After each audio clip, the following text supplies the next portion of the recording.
But I actually got a text message from them, and at the end of the text message it says, "We have the same lawyer as Betty." Oh, are they threatening you? I'm assuming that's somewhat of a threat. Oh no! He's in the fence! The man's in the fence! They're all in the fence! Oh, unbelievable! You can go first. Oh, gentlemen. Sound check. You didn't say sound check. Cheers, mate. Sound check. What a fuckwit. Totally Ep 20. forgot. I know, Ep 20, and I still forget the sound check. Welcome back. We are here for the Gold Coast debrief. We've got lots to get into tonight. Before we do, I want to give a shout out to our partners that allow us to keep coming back. Trico wiper blades, the best if you want some Trico. If you need some blades for your car, get the Trico ones. East Coast Car Rentals as well, new partner. They've only been on for the last few podcasts. Fantastic partner of ours that rewards you as well with a discount code AHU15, 15% off. And Lancaster Motor Group. If you're in the need for a motor vehicle, give the guys at Lancaster Motor Group a call. Well done. Nailed it. I reckon we just rip straight into the Supercars action. Let's rip the band-aid We've off. got lots of good stuff to talk about. We're going to give you a bit of an overview. Before we go into the driver stuff, we've got into the Supercar action. We're going to talk Drivers' Championship at the end of the recap of what happened on the weekend and see how that all stacks up. Yep. We're going to discuss a little bit about Erebus versus Boost because that was a pretty hot topic on the weekend with them copping a fine.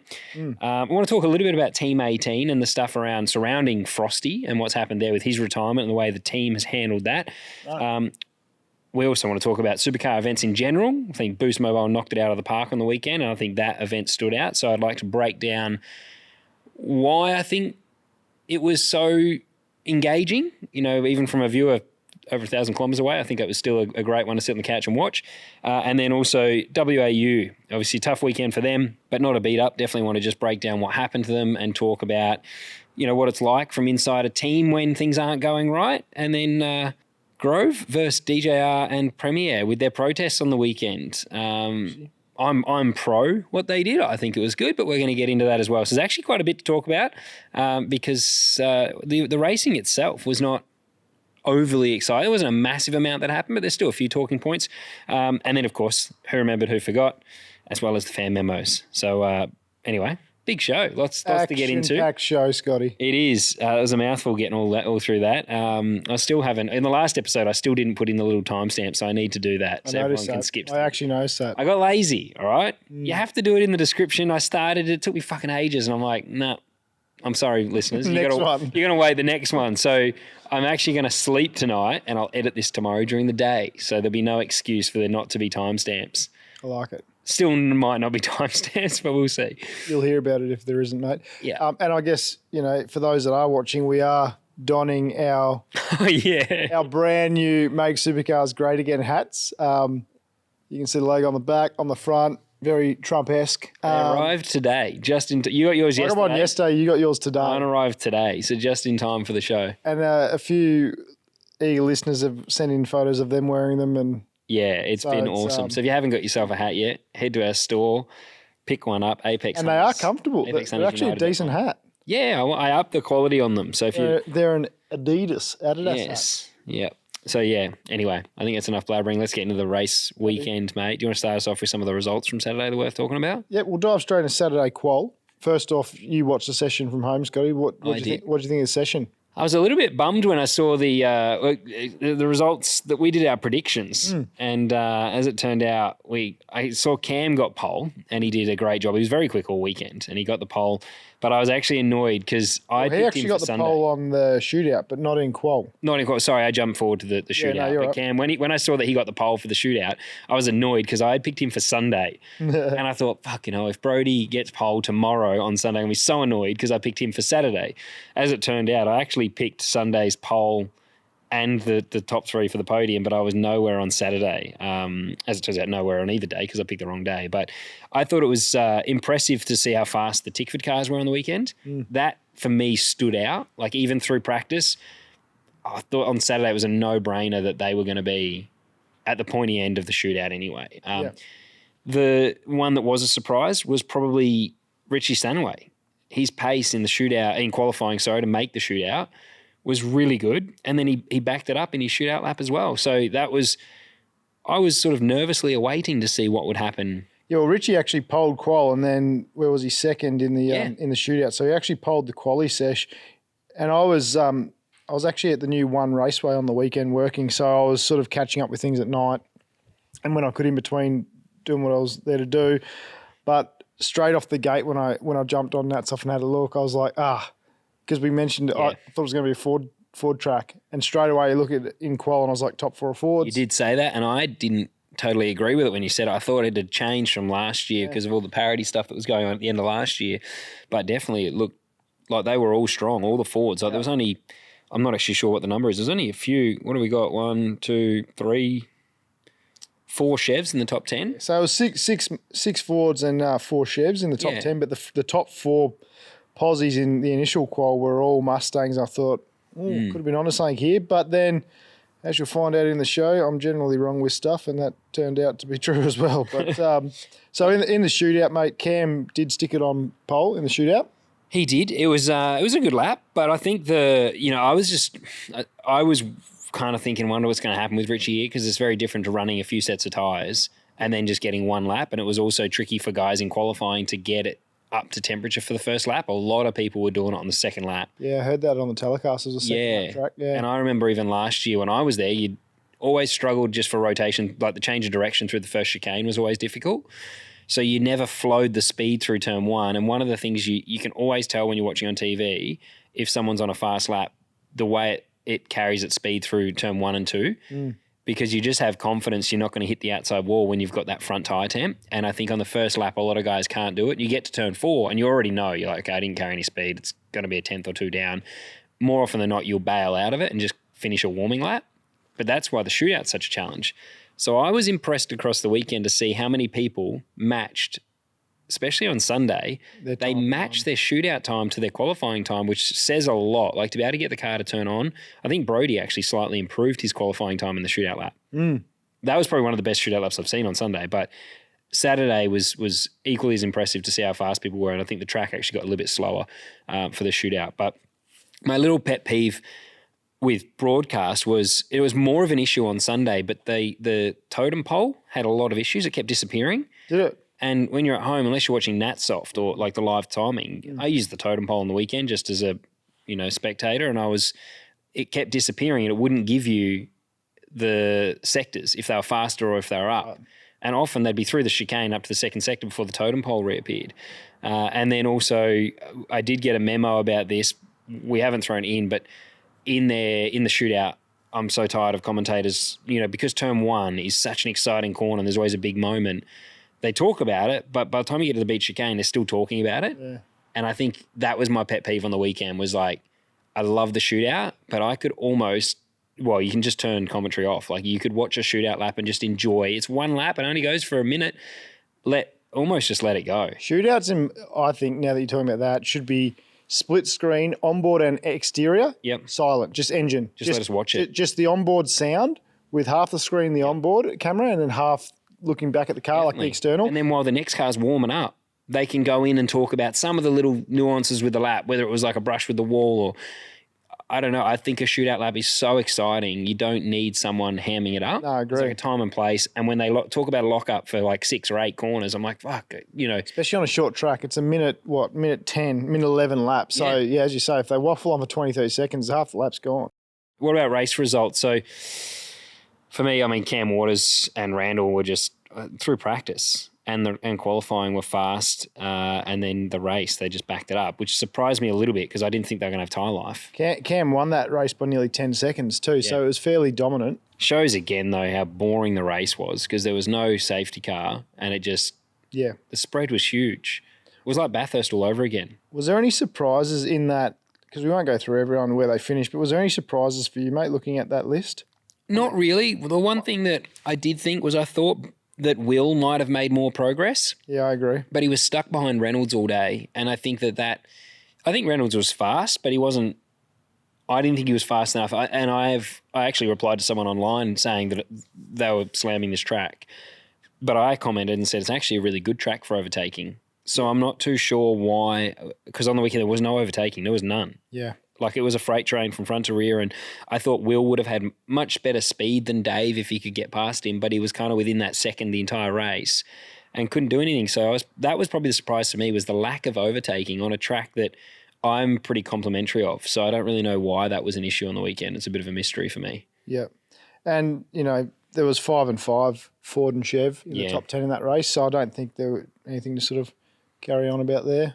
No. And, I mean, Ford Tickford are very loud, particularly Cam, about parity, and he always is. But I think at the end of the day, like when they do a good job, they get pole or they get a win or whatever. I think, I don't know, I don't see the parity being an issue anymore. We've spent so much money and time on it as well that I think, some tracks Ford will be good, some tracks Chevs will be good, and that's just the way it is. I think you just need to do a good job, and when you're at the track that suits you, capitalise, which is what, Tickford did that with the 1-2 on Saturday. Sunday was a bit of a different story. Like Randall still had probably one of the fastest cars, but didn't execute his qualifying. So he started back. I think he missed the shootout. He actually qualified 11th on Sunday. So there's a weekend where you've just, if you're going to talk parity, the Ford looked like it was stronger on the weekend. Just can't afford to make mistakes and miss the shootout. Like you've got to put yourself in a spot where you make the most of it. You might not have a fast car every weekend. He had that on the weekend and he lost it on Sunday, but still got a second from the weekend, which is positive, and he did move forward on Sunday more than Will was able to do. Yeah. Couple of thoughts on Saturday's race there, mate.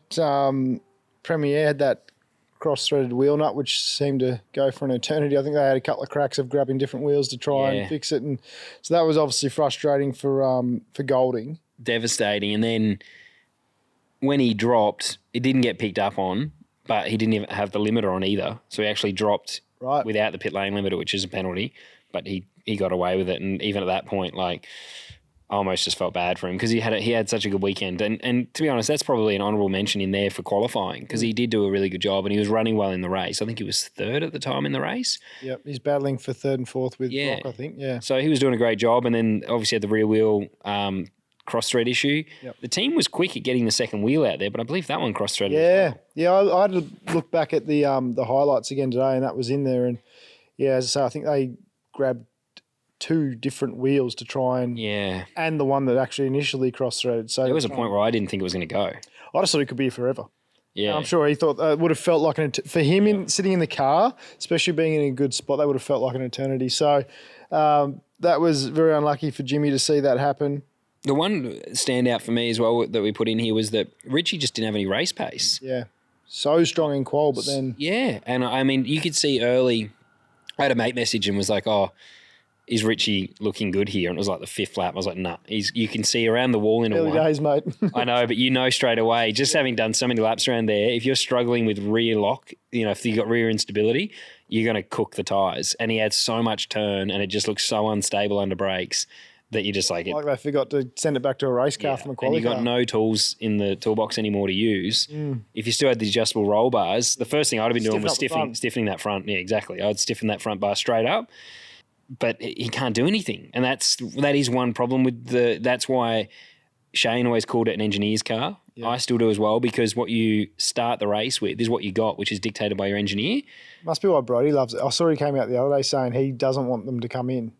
I saw that. That was after Bathurst in a press conference. Yeah. And I don't know. I just think like it would be good to be able to tune the car. It's why we have brake bias. Like if you get it wrong, try and massage it back into place. Yeah. And some drivers do a better job than others as well at adjusting the car when they're in there. Like straight away, you went the right way and you haven't even driven a supercar. But there are people I have, thank you. If you haven't raced a V8 supercar, and I think there's people that have race brains and some that don't, and some might go the wrong way. And that's part of it. That's just part of the show. That's part of racing. So I reckon if you had them in there, and Brody's one of the guys that has a race brain. If I was him, I'd want it in there. That's what I mean. It surprised me, him saying that, because he is very technical. Yeah. I saw Larko said as well, he'd like to see him back in there. I agree. I reckon the roll bars, please bring them back. I don't see any negative. The problem we have now is someone like Richie had a fast car. He may have been able to tune that up, and then you would have seen Richie racing Brock. But instead, he just, by lap 20, he's lost like 8 spots with massive deg. And at the end, the race was over then. You had the fast guys at the front, the slow guys at the back. You didn't have anyone fighting them. Yeah, and at the end of the day, if the driver's not a technical driver, it doesn't matter anyway, because the engineer's going to tell him where he wants them anyway. Yeah. So you don't have to be a bloody genius to work it out. They'll say put it in position what, and you just do it. So and it was still, I actually liked that conversation with an engineer. Like I loved having the roll bars, but there would be a point where you're like, fuck, I've gone stiffer. I've changed the rear bar, like it's not working. And then you do get on the radio and you start asking the engineer and you're actually talking about it but that's cool in itself because you're actually tuning the car with your engineer during a race. There's something in that. That's more to do, more to think about, more to potentially stuff up also. Yeah, and for broadcasts, like I'm not sure why we're different to F1. It must be like something that they've got. They can get much better radio comms from drivers and it like goes over the commentary. But if you have conversations like that happening with the engineers, that should be played for broadcast. 100%. And as soon as we start having those conversations, you cut broadcast and you go to listening to drivers and engineers talk. And I reckon that would be a really cool insight for people, but we've kind of got rid of that and I don't understand why. Yep. So, yeah. Any other thoughts on Saturday before we dive into Woody's time penalty? Ryan Wood got a 5-second time penalty for track limits on Saturday. And I put this in the notes because I remember seeing it come up and I'm like, how the fuck has he got a time penalty when it looked like all track limits were turned on limits? It was like you could go wherever you wanted.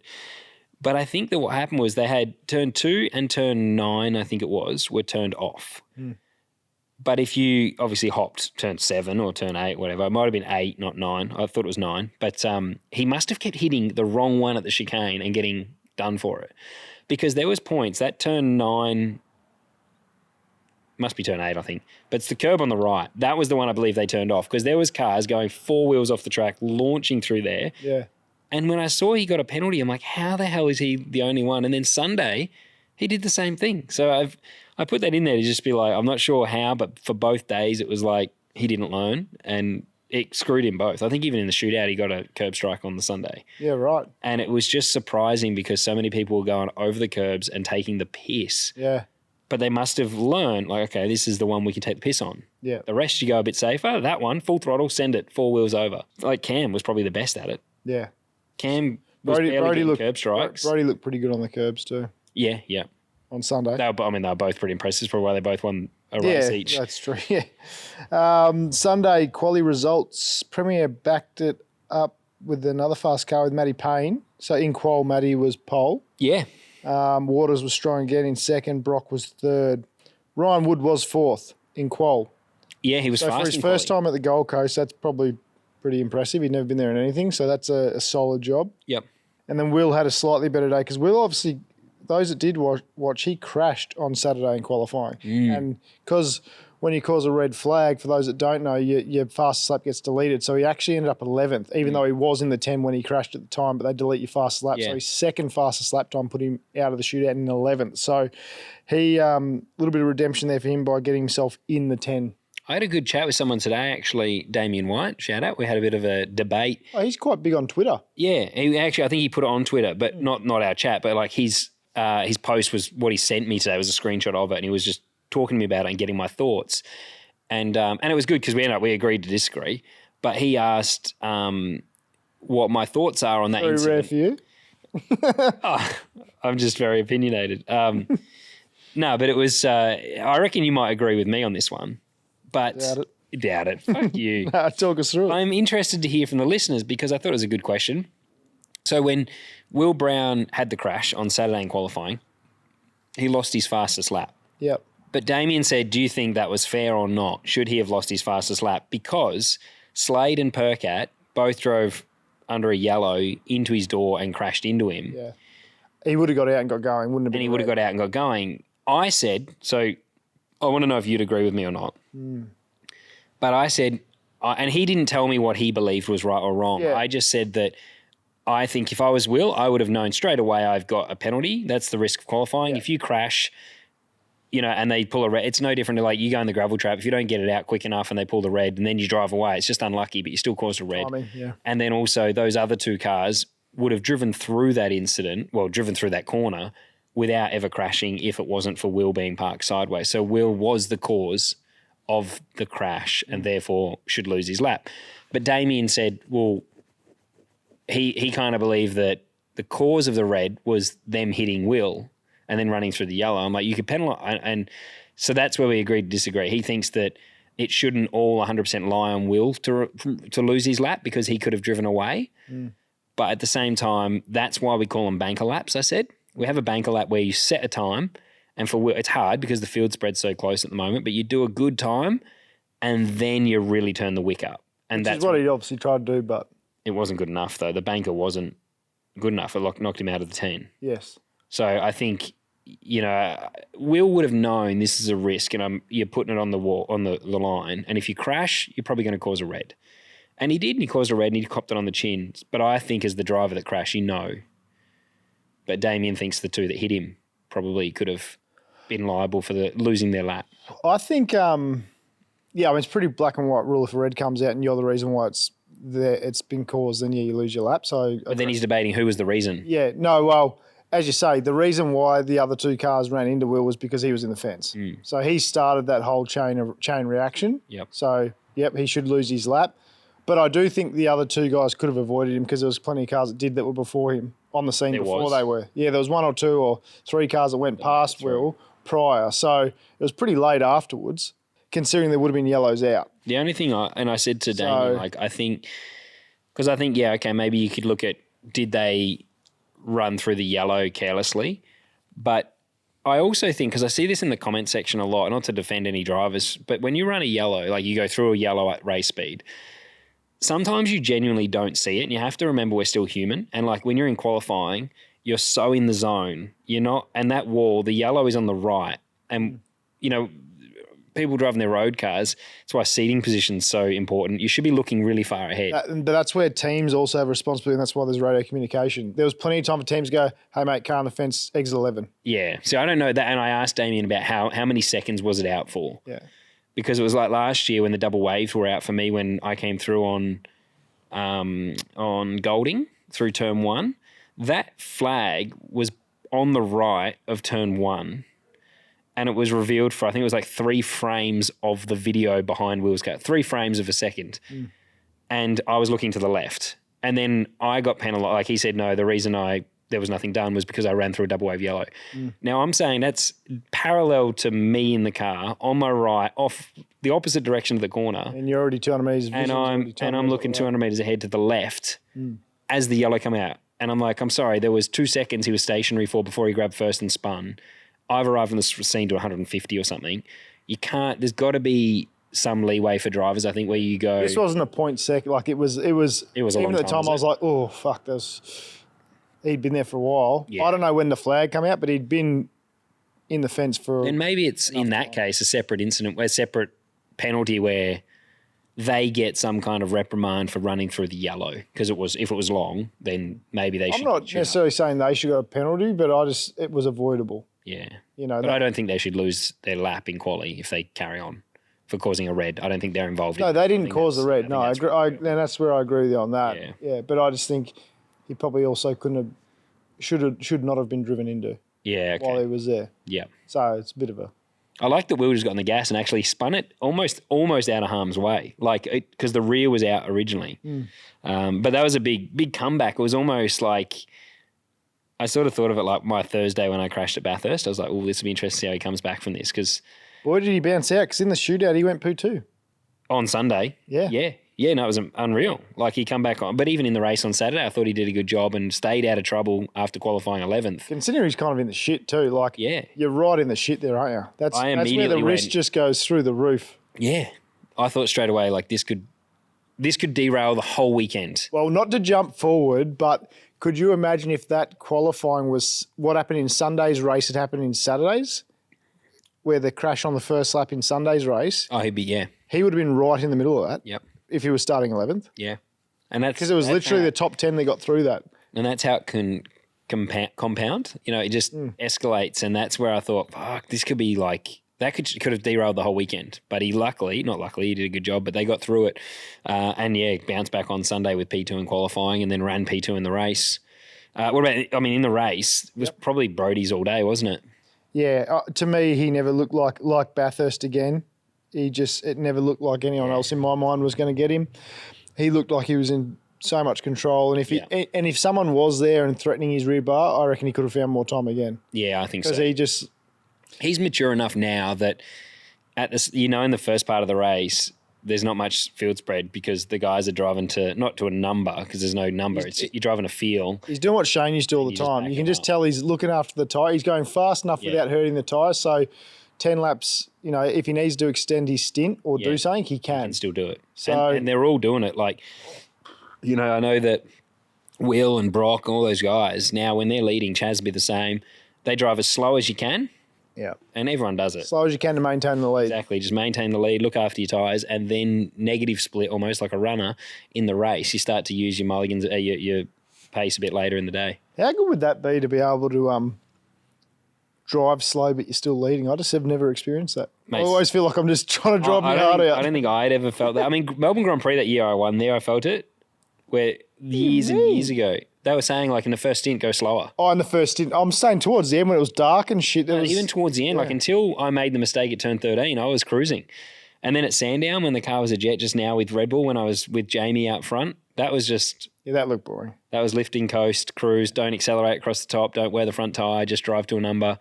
And, yeah, I think when the car's in the window like that, it gives you the confidence to never check your mirrors. You know that... You know where you're strong. You're like, gain on me here. You're like, all right, I'll get a bit of a gap through this part of the lap and then I'll back off for the rest of the lap and cruise and save my tyre. And that's it, yeah. And I think that's where a lot of those guys are operating at a high level of confidence. They know what they got. And especially when Brody's in a window like that, I think it's hard to beat him. I think, and then there's a few drivers like that now. I think that once they're in the lead, it's hard to beat them. They know where to back you up. And because they're not pushing 100%, they're not going to make a mistake too. Yeah. Which is frustrating as a viewer at home because you go, like I was watching going, he's driving. He ain't going to pinch a wheel. He's not going to run wide. He's so in control right now. Like, he's not going to make a mistake. Unless a mechanical failure, something out of his control happens, he's not going to make a mistake. Well, and most of the top guys are like that now. Yeah. And where you saw mistakes was actually with someone like Cam Waters who had heaps of speed on Sunday.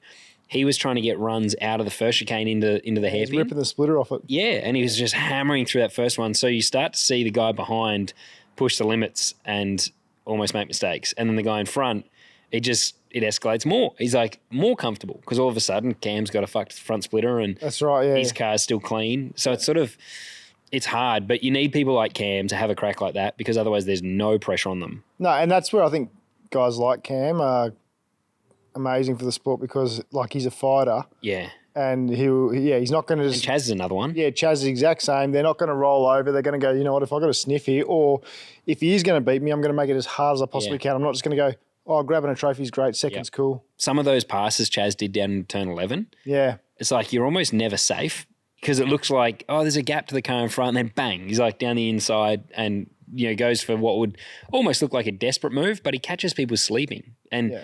There's a few drivers in the field like that. Tommy Randall, I put in my notes that I liked seeing him be more aggressive. He's the guy you've kind of gone, there's a few drivers in the field, like Anton's one that for me, you feel like, okay, he's not going to, I'm safe if I've got a car length, he's probably not the guy that's going to come down with the front wheel potentially locked and door me to make the place. But when you got like a Chaz, you're like, okay, I've got to brake as deep as I can because I know he's going to be coming at me. Can't give an inch. You cannot, exactly. And they're really good at reading the, and you'd know from racing, and I've experienced myself, reading the body language of the car in front. Yeah. You can tell if they're in their mirrors or not, or if they're going to be, or if they're going to be defensive or not too. And you just, if you sit there for a couple laps and you go, actually, he's rolled out a little bit here, like he thinks that I'm not going to make a move, and I think Chaz, to your point, is really good at finding that time and just going bang, striking straight away. Yeah, he'll see him like run the wall up to turn 4 and not block a little bit and go bang. Yeah. So I was surprised to see Will. I thought it looked like Will was driving in his mirrors a little bit, but I mean, I've never led the championship before or anything on like he was on Sunday. So if he was, I'm sure, I don't know. I'm sure he probably just didn't want to leave the door open at any point because I was just surprised he was like arrowing towards the apex a lot and shutting down any possibility of someone passing. But I didn't think it was always necessary. I thought he'd have a big enough gap that he could just worry about driving out the front window. Have you spoken to him? Maybe that's how he thought the car was going to generate speed. No, because it was only like a short period in each stint. It'd be like when he came out of the pits for the first. But then that may have been as well him just making sure he was covered so he didn't have to drive too hard because you don't want to drive out of the pit lane and push straight away. Yep. So there's always more to it. I was just surprised because I thought he had gaps at points where I'm like, oh, you probably don't need to drive like that. But then there's a lot of factors involved where he is going for a championship, and I can't imagine how much pressure's involved in that. Yeah. Last thing you want to do is leave a door open silly and someone opportunistic comes down the inside. You're just trying to mitigate any risk, right? Exactly. I would imagine at that point. But Sunday, I mean, the first lap was kind of half spicy. They had a shunt at turn 11. Some content for Apex Hunters on Instagram. Did actually. I think that's been going all right too, hasn't it? From what I've seen. Well, it was definitely like Anton just moved him out the way. So he just gave him the old bon voyage. So that was turn 11. That caught a lot of the cars. I think it was only the top 10 that got through without being involved or having to pull up or check up. Yeah, because I think they said 14 cars were in it. You're right. Yeah, so wild. And apparently there was no penalty for that too, from what I've heard. And I've just gone through the results, and there was I can't see penalty on the official results there. So that's a little bit strange, but I don't know why that is, because from the onboard, which they showed multiple times in broadcast, it looked pretty obvious that Anton got in the back of Woody. Yeah, it looked like a closed shut case, wasn't it? Just sort of shoveled him off in the fence, which obviously then set off the chain reaction for everyone else to end up in the fence on the left there. So that was strange, but I guess for the fans that were down on the fence, they probably loved it. Yeah, they probably liked it because it was the only action we saw really for both races. Well, for the last two rounds. Well, maybe that's why Anton didn't get a penalty. He just got actually a thank you. Yeah, maybe Supercars are like, we needed that. Supercars are like, thank God. Thank you, Anton. Now check. Oh, nice one. But, I mean, I'm surprised there was no penalty because and this is where, like, again, like Anton gets slammed, but part of what we're doing is like pulling the curtain back on things and explaining how they happen. I can see how he made that mistake because he was more looking at the Penrite car on the inside and trying to outbrake him because that Penrite car, I think it might have been Payne or Stanaway. Well, obviously, it was one of them. There's only two. Stanaway at that point because Payne. It was Stanaway, and it was a good move. Up front, yeah, it was a good move. He got a run on him out of the chicane, and then was always coming down the inside. But what Anton probably could have done was he had to concede the spot. I think you didn't block hard enough. The Penrite car got down there, and I don't think he was sort of looking forward and realised while trying to outbrake the Penrite car, he's outbraked himself because the car in front slowed down. Well, yeah. And just drove him straight into 11, way faster than poor Woody could handle. Yeah. I think you just hit the nail on the head there. Now that I think about it more, and potentially maybe this is why there was no penalty, but on Saturday, Woody on the first lap ran wide in that corner and hit the outside fence. So whether Woody has gone a little bit conservative and Anton has been one eye in the mirror and then not expected the Constantina effect of him checking up. Yeah. And potentially... And once you lock a wheel, you're fucked. Yeah, and potentially, and don't know if this is the facts or not, but whether Beardo's looked at the data and gone, well, actually he's braked super early, 20, 30K slower than what he should be, then maybe that's why that's part of the reason. But yeah, it's... I mean, of course, the onus is still on Anton to read the situation and not... Correct, and you can't... Someone. And people can go as slow or fast as they like. Yeah. And that's the thing. So... to me, it's still a little bit strange, but... Poor Woody was like such an innocent bystander in that one. Just gets rear-ended. 2 races in a row sent into that fence. And doesn't even get the content out of it because he's just parked in the wall, like out of frame, while there's this massive shunt happening. Poor Woody's sitting in the background just like, fuck, what about me, guys? I'm the one that's just been... And he had good speed too. Like I know. He'd be skewered. And a poor bloke, like he was just right...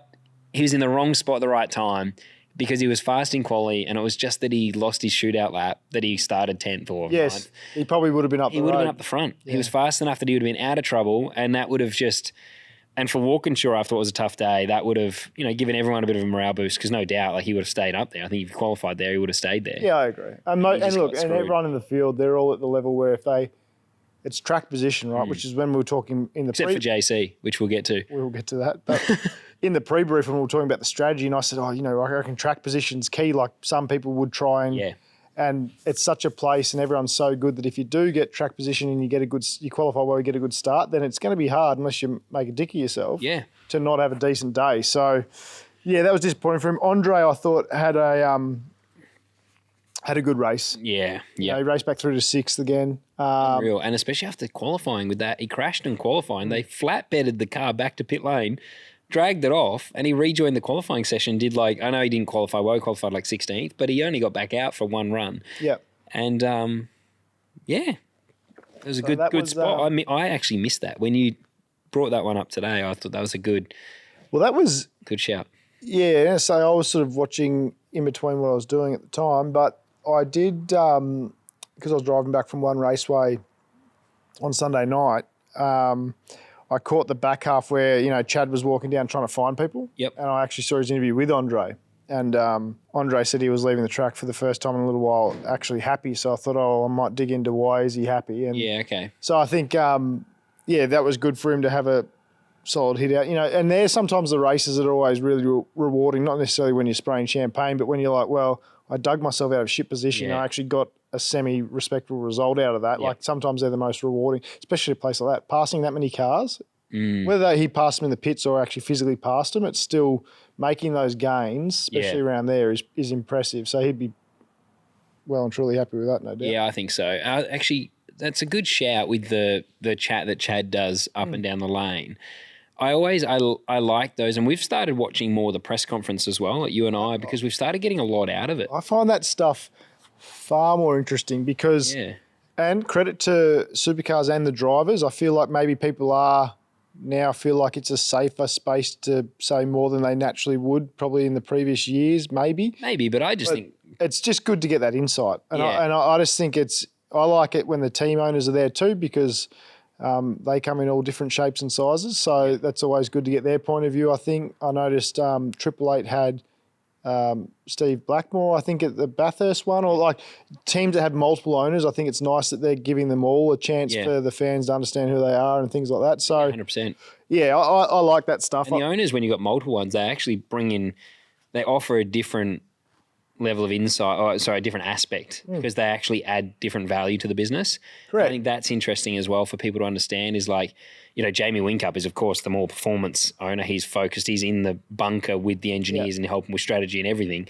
Whereas Steve is like more an overarching businessman who's looking at Triple Eight from that perspective. And so he's going to have a different perspective. Yeah, that's right. On the sport entirely, yeah. Exactly. So from the commercial landscape, it's a big word, but I think from that point of view, it's really good to have people like that come in because they're looking at the sport from a different point of view, and it gives us a bit of insight into where it's at, like commercially, where the team is at financially, and in terms of like the relationships within the group. That's something Steve's fantastic with. He really has integrated with the team well. Earl Evans is another one. And it's probably something that hasn't been touched on yet. Maybe we can do a show on it. But in the last year and a half, a lot of teams now are bringing in, not necessarily owners, but either CEOs or managers that have come from different walks of life. So we've got Tickford and we've got DJR. Both have people that were in different sporting codes. The sport needs it though, because we are so backwards. Like you talk about one. But I think that's great because I think that's why it's happening now. Because I think everyone's identifying, well, if we keep doing the same shit that we did in the 80s, it's probably not going to evolve much. So I think. But not like the one big team that's been the talking point with all the mental health issues doesn't even have a HR department.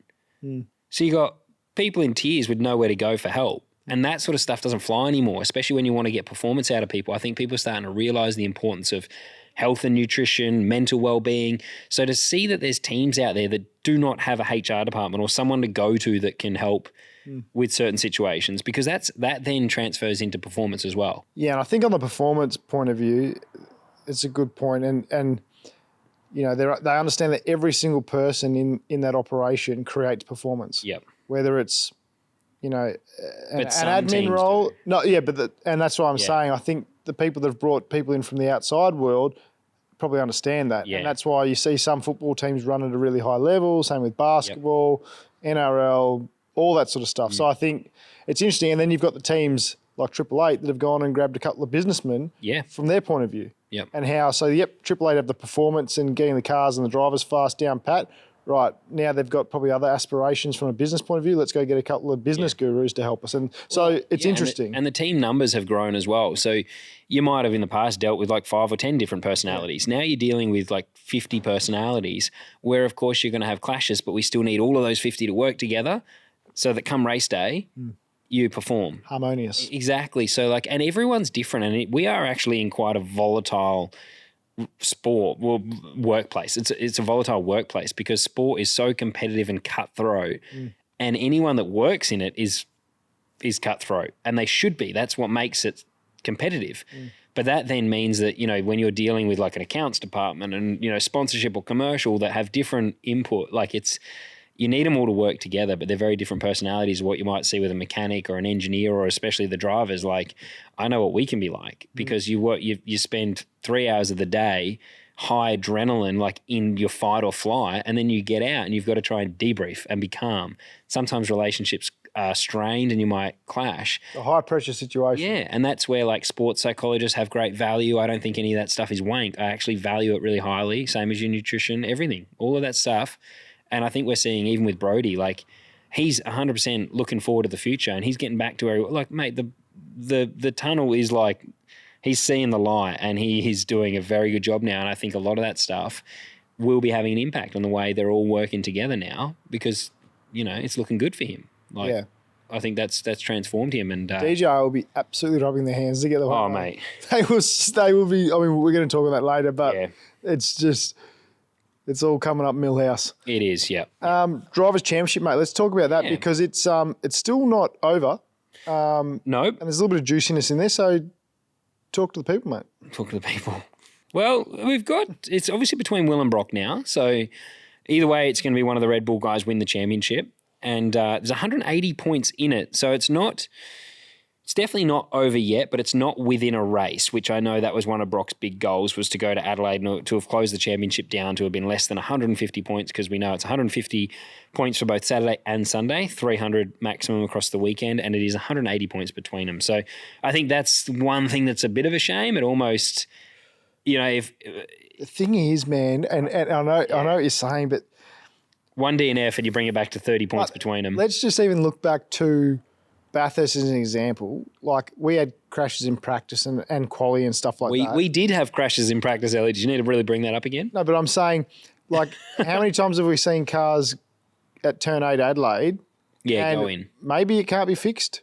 Yep. Like, and Will said, which he has to do, that's his job, he just wants to qualify at the front. Yeah. To try and wants to go and win races. So he's going to be 10 tenths through quali and every session he's out there. And we know how hard Adelaide is. We've both driven there and it's intense. And it's like if you're 5 mil wrong through that place, you can probably have a car that's not going to show up the next day pretty easily. No, so definitely. it's a big gap, but yeah, you have a big crash in qualifying and if you don't make the race, you're in, you know, that gap is all of a sudden close to 30 points, which it's not much like that. Then you go into Sunday and the show's on. So I don't know. I think Will's got the right attitude. You just got to go in there, stay on it like every weekend, and you just got to stay on it.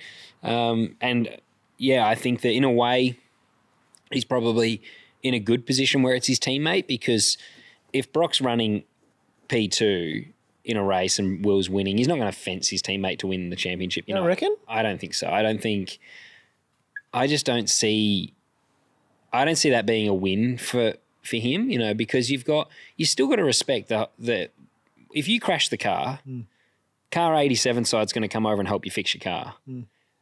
So, like, this is how I've always felt about it is, of course you want to beat your teammate, but you got to do it the right way because you still want your teammate's crew or your teammate to help you when you need help. Yeah, and he wants to obviously stay there. I mean, there's nowhere else he'd want to go. Yeah. If he was leaving the next year, he'd be like, will he bleed off the brake and send him? But yeah, and I'm sure he's going to race him hard. And if they did come to blows and crash, like it might happen. But I think if it was like it's not going to be a silly crash. If it was Saturday and say it's between Chaz and Will, Chaz is going to try everything he can to make sure that when they go to Sunday, there's only 30 points in it instead of 180.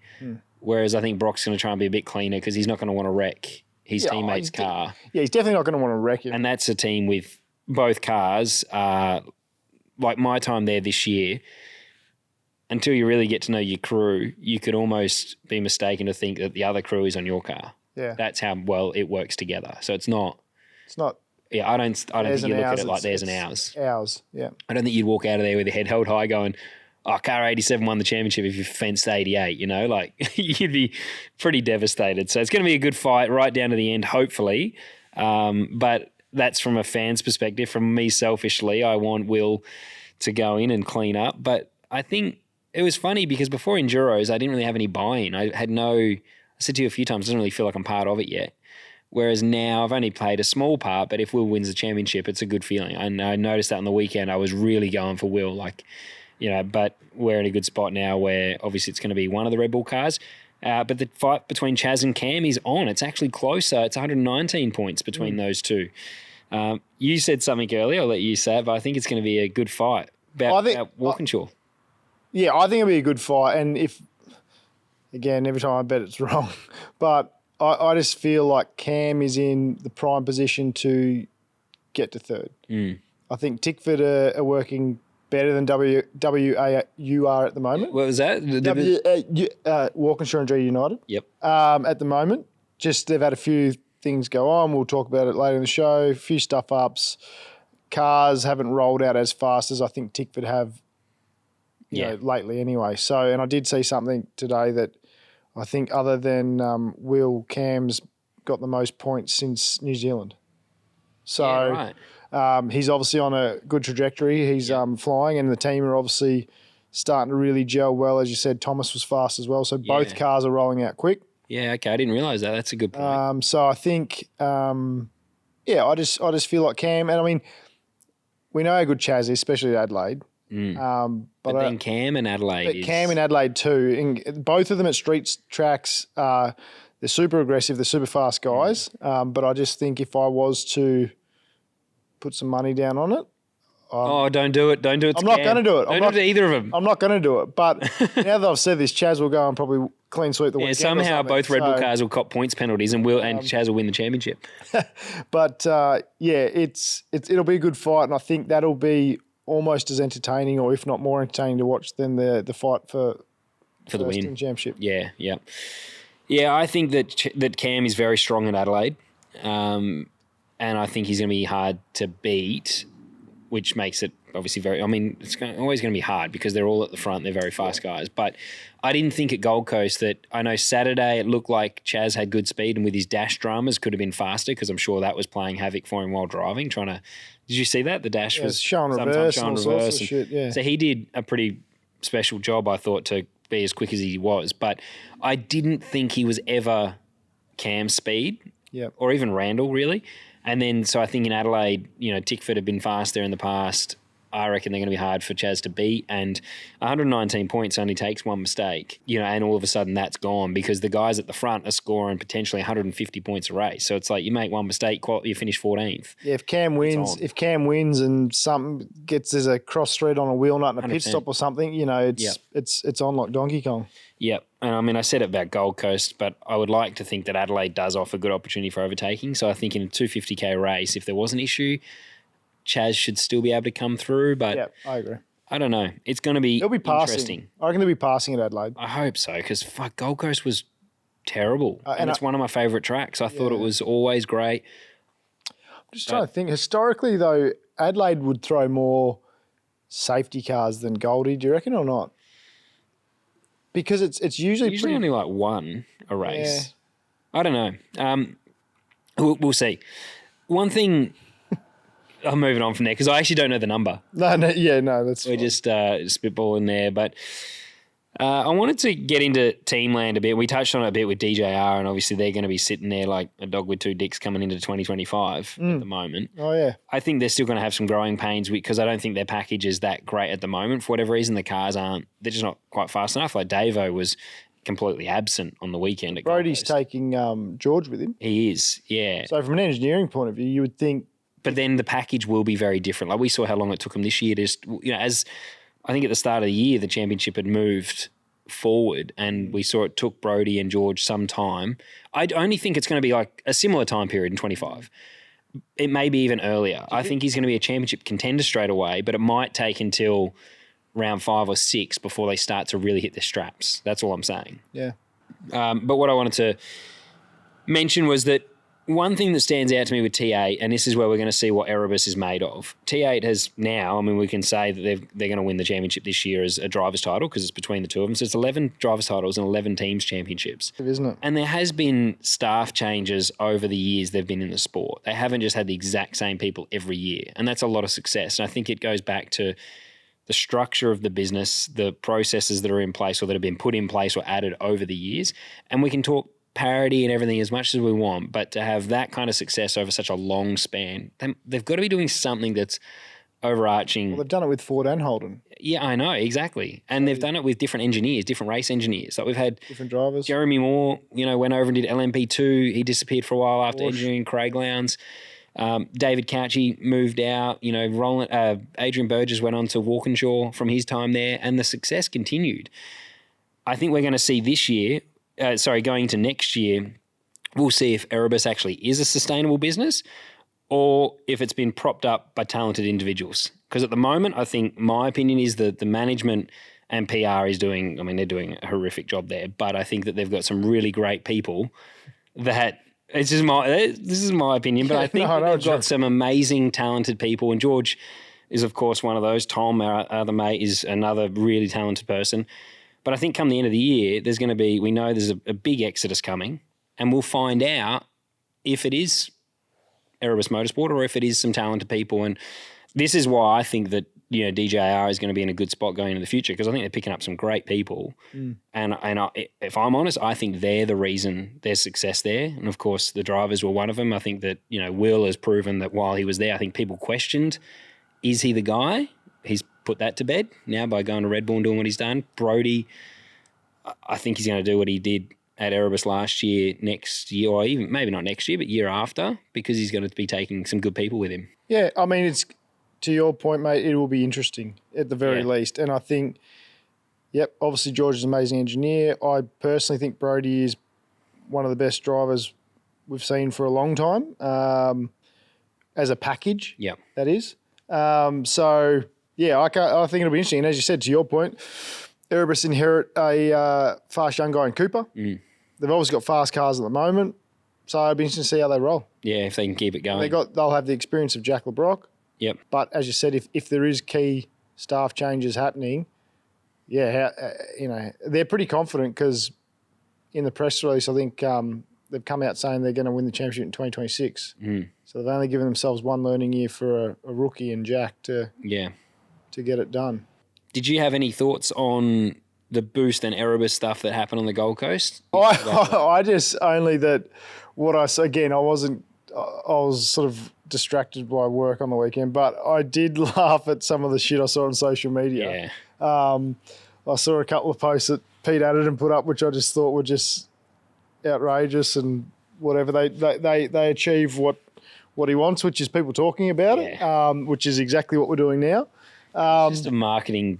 So he's obviously a marketing genius. But I mean, other than the doors being shut for the parade, I just thought that was probably, if they did do it just to try and piss him off, it's probably a little bit petty, and it's not the way I would do it, especially in a professional sport. And, you know, if that was the case, you'd expect, I mean, 5,000 probably should be more than that if it was done out of spite or something like that. But, and to be honest, there's no probably genuine good enough reason for them to be shut. No.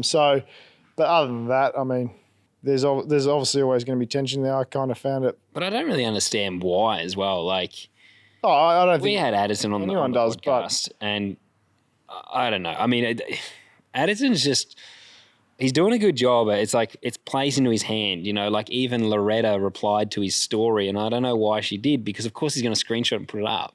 And it was a laughing emoji about the $5,000 fine. And of course, Addison would have been like, brilliant, more content. I just saw the starving, which I think you may have deleted. Yeah, the African. Did you delete that in the end? I'm not sure. So I went back to look at it the next morning and it was gone. I thought, because at the time I was like, I mean, that's brave. Yeah. To say the very least. But when he saw the roller door down, he would have been rubbing his hands together, because it's like, okay, like, going to talk about this. He's just going to laugh about it. Like, and that's the thing that I think. Also funny that he made for his event, the Gold Coast, because Boost obviously sponsors the whole event. He said whoever gets pole, the whole team have to wear hats, assuming that knowing how good Brodie is and that they have fast cars, that he would force them all to wear a hat at some point across the weekend. I didn't know that was a thing. I wondered why everyone had them on. Yeah, so that was why, because otherwise they wouldn't have put them on. Yeah. Like, because at Bathurst, they were trying to get the hat off Brodie as quick as they could. I know on the championship winning car, I think it's the championship winning car, they actually stuck an Erebus E over the Boost Mobile Pole Award or Race Win Award, like, which is just pretty. So it's just, look, for the fans, like for us sitting back at home watching, it's entertainment. It's like, it's causing, whether it's right or wrong from... Well, we need it, yeah. Yeah, like I think at the end of the day, whether it's right or wrong, it is entertainment.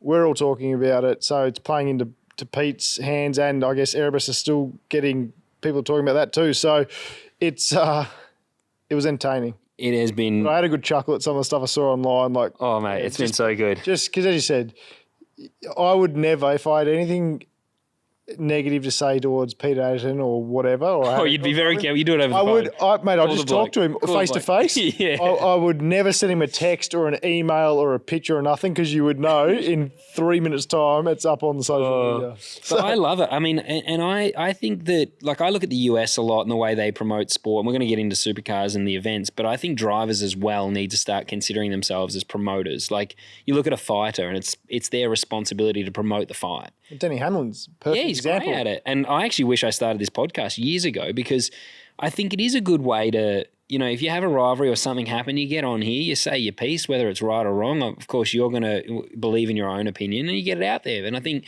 it attracts eyeballs. And I think I would encourage everyone to do it. Of course, it makes it hard when you stick it in the fence on a Thursday practice at Bathurst, but that's part of it, right? But we need these rivalries. The only thing I don't like, I mean, I feel bad for Erebus crew because there are some great people in that team and they're kind of all been, at the moment, I feel like everyone's getting tarred with the same brush. Like, you read the comments and it's Erebus and you're like, I feel bad because it's like three people. Crew are passionate about the teams they work for as well. So they would be 100%. Taking that personally. They take it personally. Which is shit. And so everyone that works in that organisation would be taking it personally and probably going through a bit of shit, just even seeing it. You know, it's like if someone says something negative about you online, you know, everyone gets affected by it, whether you say you do or you don't. Oh, man, it's Sunday night at Bathurst. I'm, like, drunk on the dance floor with my old number one, who's now Brody's number one at Erebus. And, like, you know, Todd was there on someone's shoulders dancing. And, like, there's some great people. And I kind of feel bad when you read the comments. So I do want to say, like, it's not the whole team. There's actually, like, there's a couple of people at the very top of the tree, but it's not it's a lot of good people and they're working their ass off. And I did feel bad from at Gold Coast because of the stuff with Boost. It's like everyone gets tarred with the same brush and it's not really fair because, like, Kieran, who was my number one at Team 18, is a cracker and he's you know, getting some, they're winning Bathurst. Like, they should hold their head high. And yeah, but I don't like. Kind of funny because they win the Boost surfboard that has got Boost, like, do you know what I mean? Oh, it's just like, it could be, even the hats, you know, like the whole team having to wear the hat on the first and everything, like the surfboards have got it all, like, it's just like, they would be like, yes, we've won the event, and they'll be like, fuck, we have to, like, promote this, and they don't want to promote it, and so it's kind of, I guess for us as fans, it's a bit of a pisser. Yeah, and then... It's just entertainment. Yeah. And then I'll move on to Team 18, because again, like a little bit of... insight from my own experience as well. It's disappointing. I heard on the weekend that Charlie told the media guy there not to post about Frosty's retirement, so they want nothing on their socials about that. And I think that there's, of course, always two sides to every story. There'll be a reason why he's upset, I imagine, with Frosty or whatever it might be. But I don't know. There's still a level of respect I think you got to show a guy who's outgoing. And you've only got, if you think it's not true, just go look at their socials, because I'm sure, like the broadcast, I'm going to be told this is not true. But just go look at their socials. There's nothing about the retirement. There was no announcement from them. It was just announcing a new driver. And it happens a lot. And the reason I brought this up was last year at Adelaide, when it was my last event with the team, and I had no fallout with the team. There was nothing that happened with Charlie. He just wanted a driver with a sponsor. And I was like, man, I haven't got it, and signed someone else. I was leaving the track on Sunday, walking down pit lane, and I noticed that Team 18 on social media changed their driver lineup. This is on Sunday, to David Reynolds and Frosty. I was like, oh, it's probably a bit petty, but I reached out to someone else at another team, was like, do you think this is like the right thing to do? And they're like, no way. Like, it's December 31st, you've got your drivers. Because I still had appearances, like, after Adelaide, I still had shit to do for the team. Still asking me to come in and sign autographs. They're still asking me to sign model cars and all this. But then they're immediately wiped with me, you know, but still they need you to do things still. And it's stuff like that where it's like, we give a lot to the teams as well, like the mechanics do. I tried my very best for the time I was there, and it does go unappreciated. And I think what Frosty's done to that team is commendable. I think he's done a fantastic job. It's been hard because the cars are not fast. We put Reynolds in them now, he's nowhere. You come in the pits, you concede to losing four positions every time. And I think, like, on the weekend, I think he lost, what do you say, his pit stop was 24 seconds. They didn't have a spare wheel ready. Like, that's the stuff that happened to me at the Grand Prix. I lost 90 seconds because we came in with a puncture and they didn't know where the spare wheel was. So it's stuff that is continuing. Yeah, and the one thing with Frosty is he's still always been the ultimate professional. So there 100%. should, it's if he is getting treated unfairly, it's how hard is it to but how hard is it to just reshare a Supercars post or something to say, thanks for your time, congrats on a great career and good luck for the future. Oh, mate, I get because then today, Adrian Burgess there's a headline that Supercars put out today about we were going to give everything to get Frosty a win and send him out on a high. It's like, it's just lies because I don't see, well, I'm sure he wants him to win because obviously if he wins, we all win is the mentality, but I think it's unfair that, he's not getting the send-off he deserves from a team he's put a lot of blood, sweat and tears into, as well as, Charlie and Adrian Burgess right now is trying, the mechanics are trying. I think it's not the right way to treat anyone. Oh, my point is just by saying is that he had an interview with Chad at the end of the Sunday and even him explaining the pit stop blunder, he couldn't have been more professional or good to the team and the crew about it. But that would upset them because... And this is a guy that's getting the lemon and sauce. Like normally if you were one round away and you'd kind of been maybe made redundant that you weren't happy about it, you'd be like, they fucking fucked up and they did. But he was just as professional as they come, felt bad for the crew. I'm sure that's the stuff though that's upsetting them because I remember Sydney Motorsport Park before I was out of there, I talked about what happened in a pit stop and they changed my quotes. So because he said on camera to Supercars, obviously it can't be changed, but like the team was changing my quotes so that I couldn't say what actually happened because it looked bad for them. And I'm like, that stuff happens. Like it's not good. And I got to be careful because the owner of the team's good mates with everyone at the top of Supercars. So it's probably going to make my life even harder when I talk about this stuff. But hey, make Supercars great again. I feel like we have made a pact with the fans that the idea of this show is to be transparent and honest. And I'm probably going to get in shit for that one, but authentic. It was you can edit it out. It's staying in. It's not live. I need to piss. Yeah, I do as well, actually. Oh, I feel so much better after that. All right. That was really hurting. That was hurting. Sound check. Guppy. So, Supercar Events, mate. Yeah. From what I did see from socials and telecast and what I did get to catch up on, it looked like another cracking event that Boost put on with plenty of entertainment. Oh, I've fucking done myself a mischief. I spilled my drink down my shirt. Yeah, go on. Sorry. No, well, I was kind of that. Oh, that was me. Just that was as good as it gets. I was rolling you into then go hard with what you had, mate. Yeah, I thought that the reason I really want to talk about the events is because I thought this was such a standout event, and it kind of highlighted. I actually rang the CEO at Boost, Jace, and just asked him like, how involved is your team with that? Because it seemed like a totally different event to others, and it's no different to any other naming rights supercar event. But he said, yeah, we just push Supercars really hard to activate and try and add things to the format that will help. There's one change they want to do next year with the support categories, which I think will be great. But even this year, I thought they were all good. I love the addition for drifting. That was one of the big things they pushed for this year, was bringing that in. He said, the Stadium Super Trucks, they would love to still be able to have that on. That's a good show. But then it's adding stuff as well. When you walk away from the racetrack, that there's stuff for people to do there. And I think that's one thing with the events.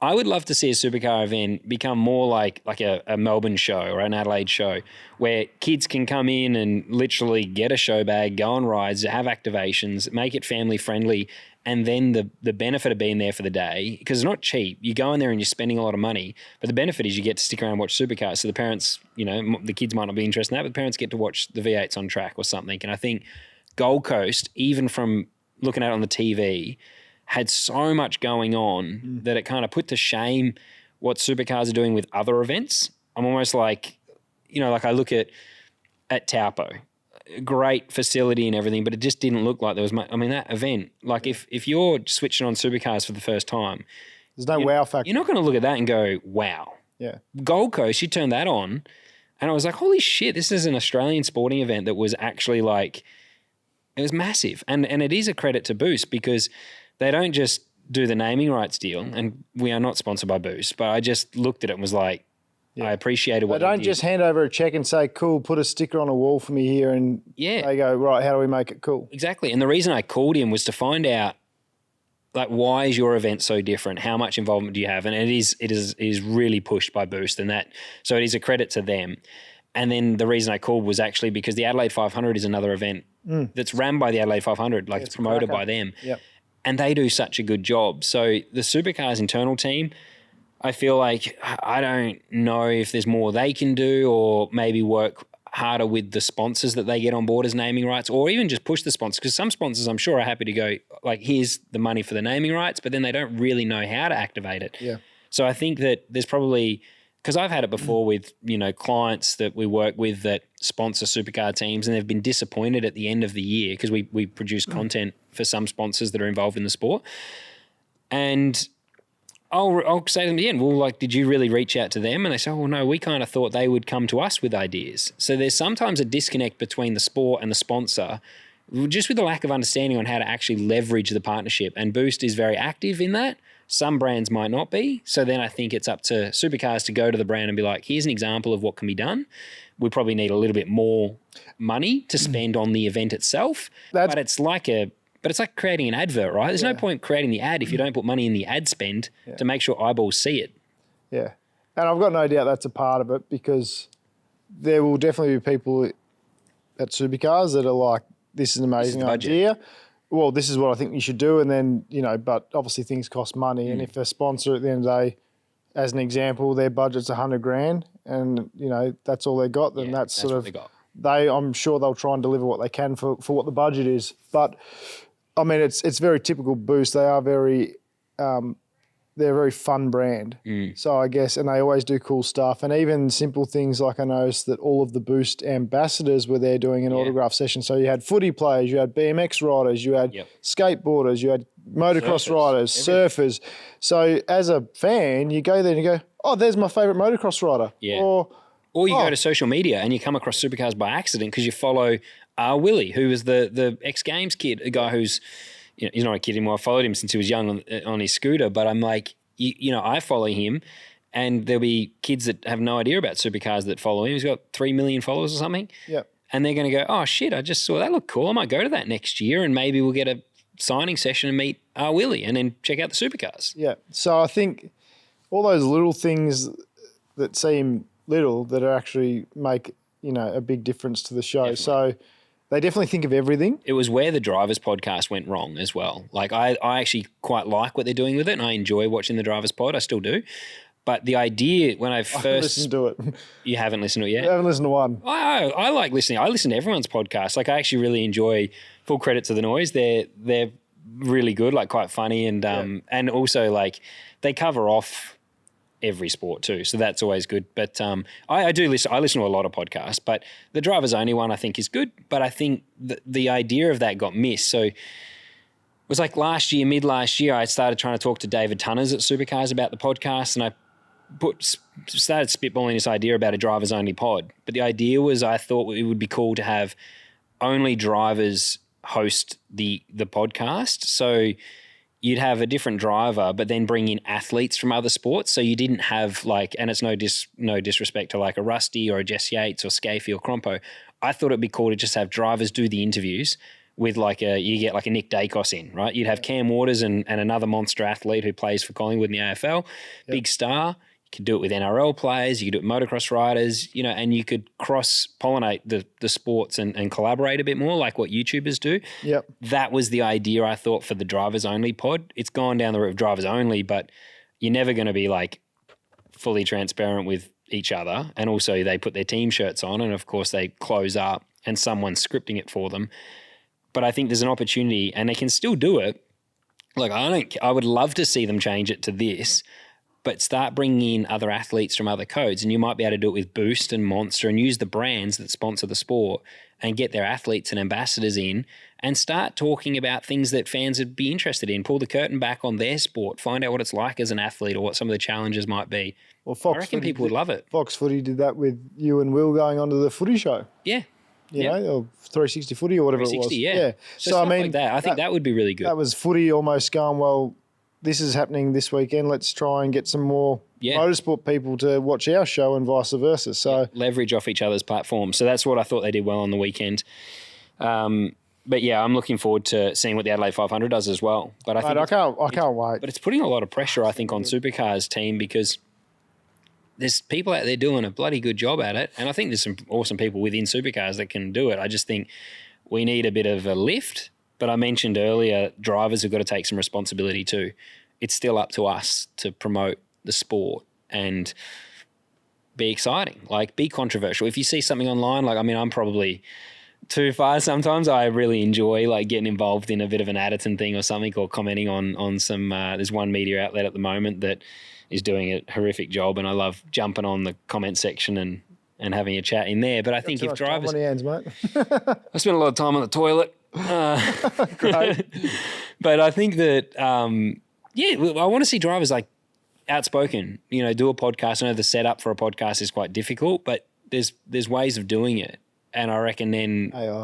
AI.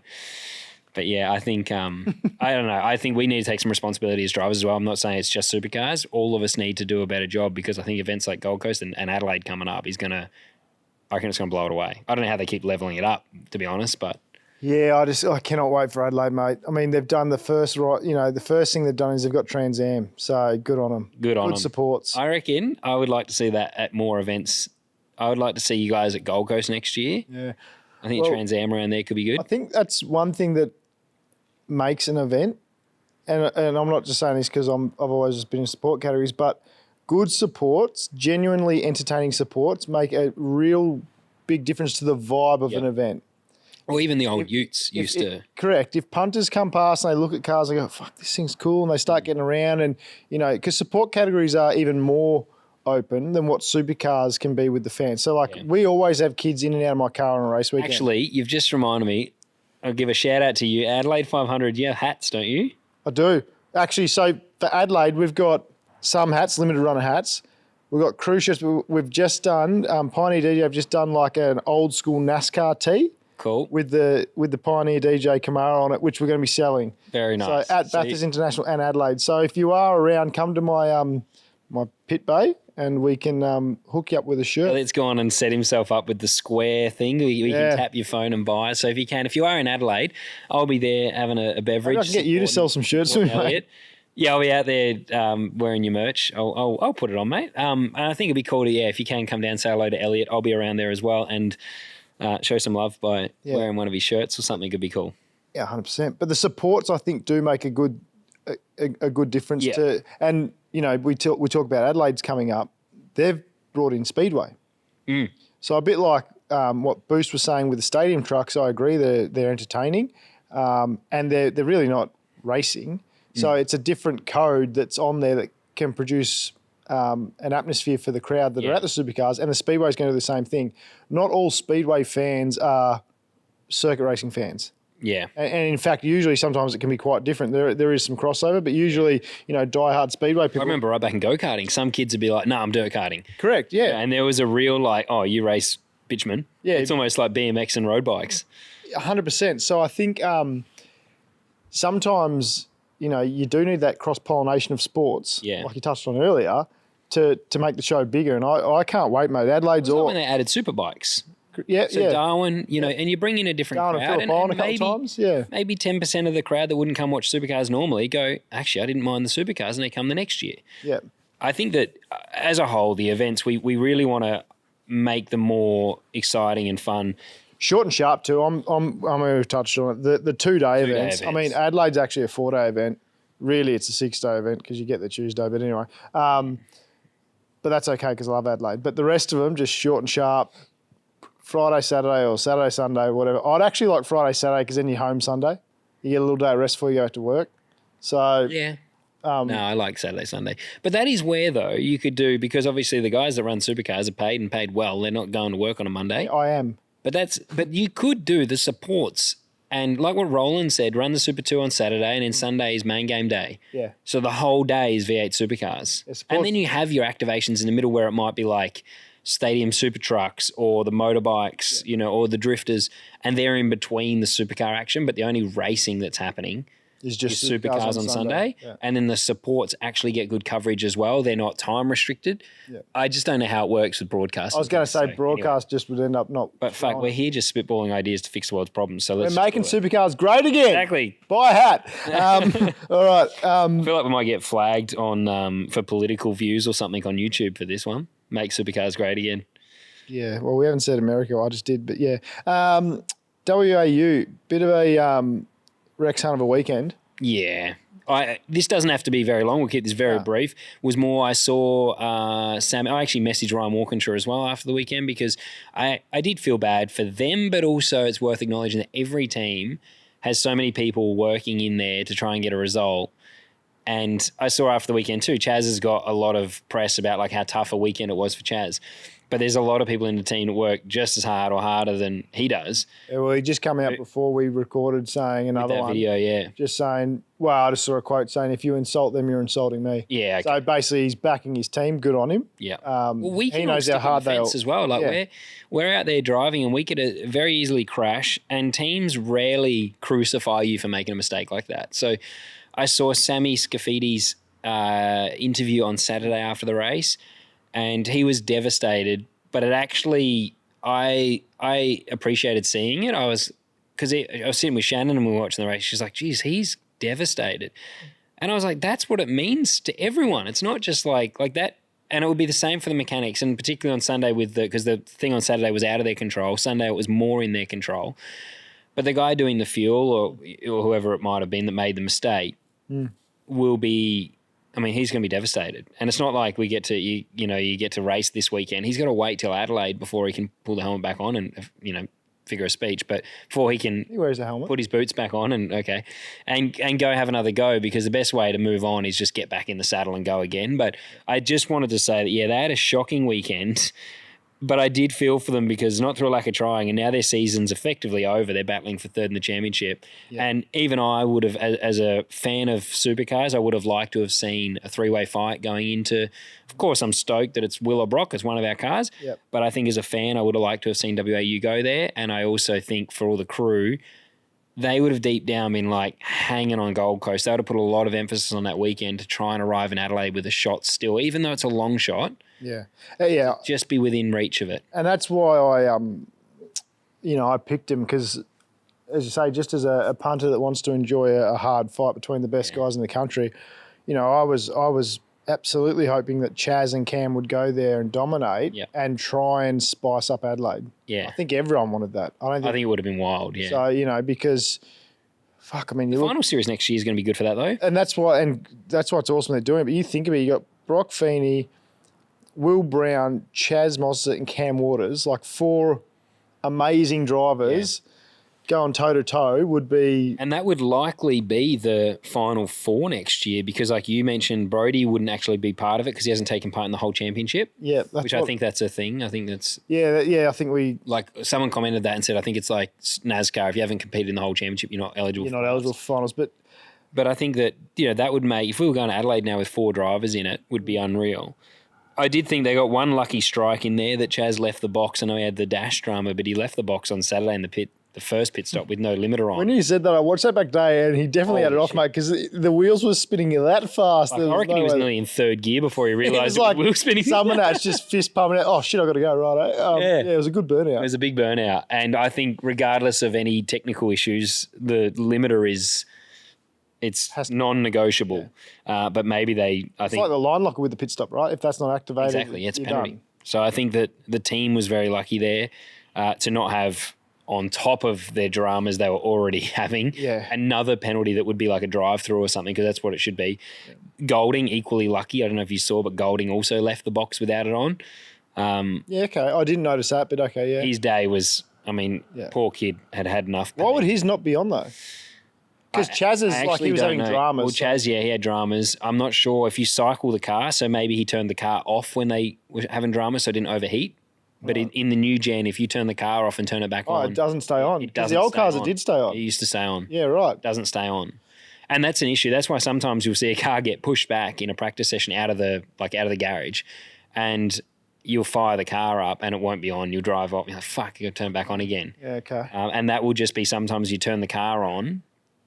you switch the master on, press the pit lane limiter, and then when you hit ignition, it cuts it again, turns it off. So you got to wait till it's running. So you got to wait till it's running and just make sure it's on. Once it's running, it's fine. Yeah, okay. But there was two drivers there that should have probably received a penalty. I think they maybe the officials, and good on them if they did. On them, yeah. They might have just felt bad for them. You know what?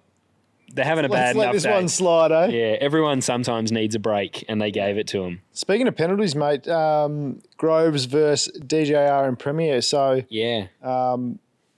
you can, you're pretty across this. Oh, I'm a total expert on all this stuff. Yeah. No, actually, I'm just from what I saw on broadcast, I think the rule they broke was your wheels have to be so that when you come in for a pit stop. And sorry, mate, this is the wheels that are sitting there ready to go on the car, not the ones that are coming off. The ones that are going on the car. Yep. Yeah. I don't know if you guys can hear my fucking dog is in the background barking.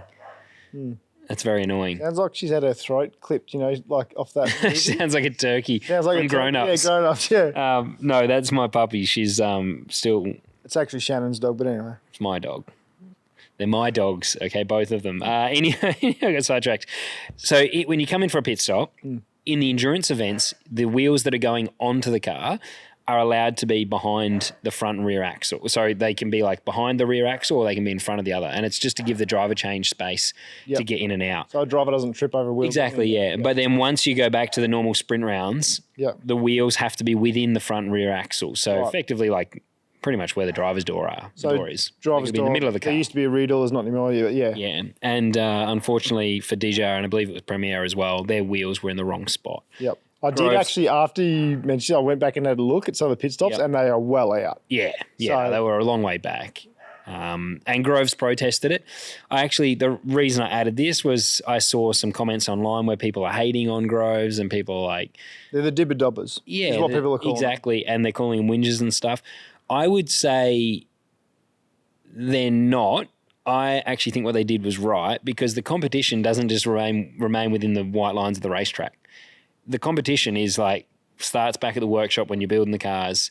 You're looking for every little advantage and you're analysing if a car crosses the blend line leaving the pits, you're going to protest it because that could give them a drive through. And the team's points is so close at the moment. Of course, Groves is going to be watching the teams they're competing against to see if they make a mistake. Correct. As DJR and Premier should be as well. Yeah. And if you make a mistake, unfortunately, you break the rules. Like there's no grey area. If you break the rule, you break the rule. And the team's points, and this is what's exciting this year, it's quite close between those teams. And I think Groves actually moved up. And I believe it was because of the points penalty that was incurred across the weekend. So yeah, and the other thing too this year, which again, well done Supercars doing it, the live pit lane makes that shit even more valuable. Oh, yeah. Because now they actually jump 2 teams position spots up to 4th, I think. So when they get to Adelaide, they're 2 pit bays closer to the front. Helps qualifying a lot, those sorts of things. You've got your teams championship going on and, okay, Triple Eight have won it for the year, but they still want to finish as high as they can because of the pit lane and because of how much it means to everyone. So I think, as you said, rules are rules, right? Yeah. So and that's the thing. I think we all need to just realise that. And this is where the WAU chat and this kind of go together because the mechanics and everyone involved in a race team is trying to win. So it's not just like we see the driver on the track trying to win the race, but this shit doesn't stop when the race finishes. Like it's like you're analysing everything. And if you can get an advantage, then you should go for it. That's part of sport. You know what I mean? Like you're going to take someone out of their knees if you can do it. And I think you should. And that's where I think, I hadn't really looked into or thought about it until I saw David Couch's interview on TV and I loved it. He was like, pretty much said that. It's like, competition doesn't stop once we leave the racetrack. We're competing against these guys and if they make a mistake, as Groves, if they make a mistake, then protest it. You know what I mean? Like that's part of it. It's not whinging. No. It's Roland Dane, I believe it was. Yeah, it was. He'd walk up and down, stand in front of everyone's garage with a notebook and would keep an eye on all the teams. It's not whinging. It's just making sure that we don't break the rules. And if we do break the rules... It's doing their job. Yeah. It doesn't matter where the performance comes from, which is what Couch is saying. It makes a difference to performance. Yeah. So, and this is where credit to Barry Ryan. I think he's one of those guys. Oh, yeah, no doubt. He's a racer where if he sees an opportunity or someone has made a mistake, someone's left the door open, he's walking in. Yeah. And that's what you need in a team. There's no doubt. That is where I would say it's one of his strengths, and RD's another one like that. There's a few. Couch is obviously showing to be one of those too. Yeah, hardcore. Most of the garages are filled with hardcore racers, and that's why they're there because, it's a pretty hard job, pretty thankless job sometimes in some of those positions too. So you would only be there unless you really, really give a shit. So a lot of the people up and down the lane are like that. But speaking on that, it made some difference in the team's points. So do you want to cover off that now, Scotty, while we're here? I think it'd be good to go over teams. I'll jump here because I wasn't on that yet. No, that's cool. So Triple Eight have got it home and hose, as we know, but Monster Castrol Racing, so Tickford, Waters and Randall's cars. Yep. They're second currently on 4,076 points. It's quite a big gap, surprisingly, to Walkinshaw has opened up. And I think... Yeah, well, over the weekend, though, it's probably not surprising because they had the 1-2. I think Randall, I know that Wood is a rookie, and I've probably started putting a bit too much pressure on. Not pressure, I'm sure he doesn't give a shit what I say. He doesn't listen to this. He does not even listen to this. Actually, I think he did say to me once, I should be you who forgot. So maybe he does. Yeah, maybe. But regardless, I'm sure Ryan Wood doesn't care, and neither nor should he. He won't care. But I think the gap between him and Chaz this year is probably, and especially at this point, I still think it's too big. And when Randall starts to have weekends like he did at Gold Coast, it just really drives a knife in. It's like what we're seeing in Formula One at the moment. Yep. Perez just isn't there.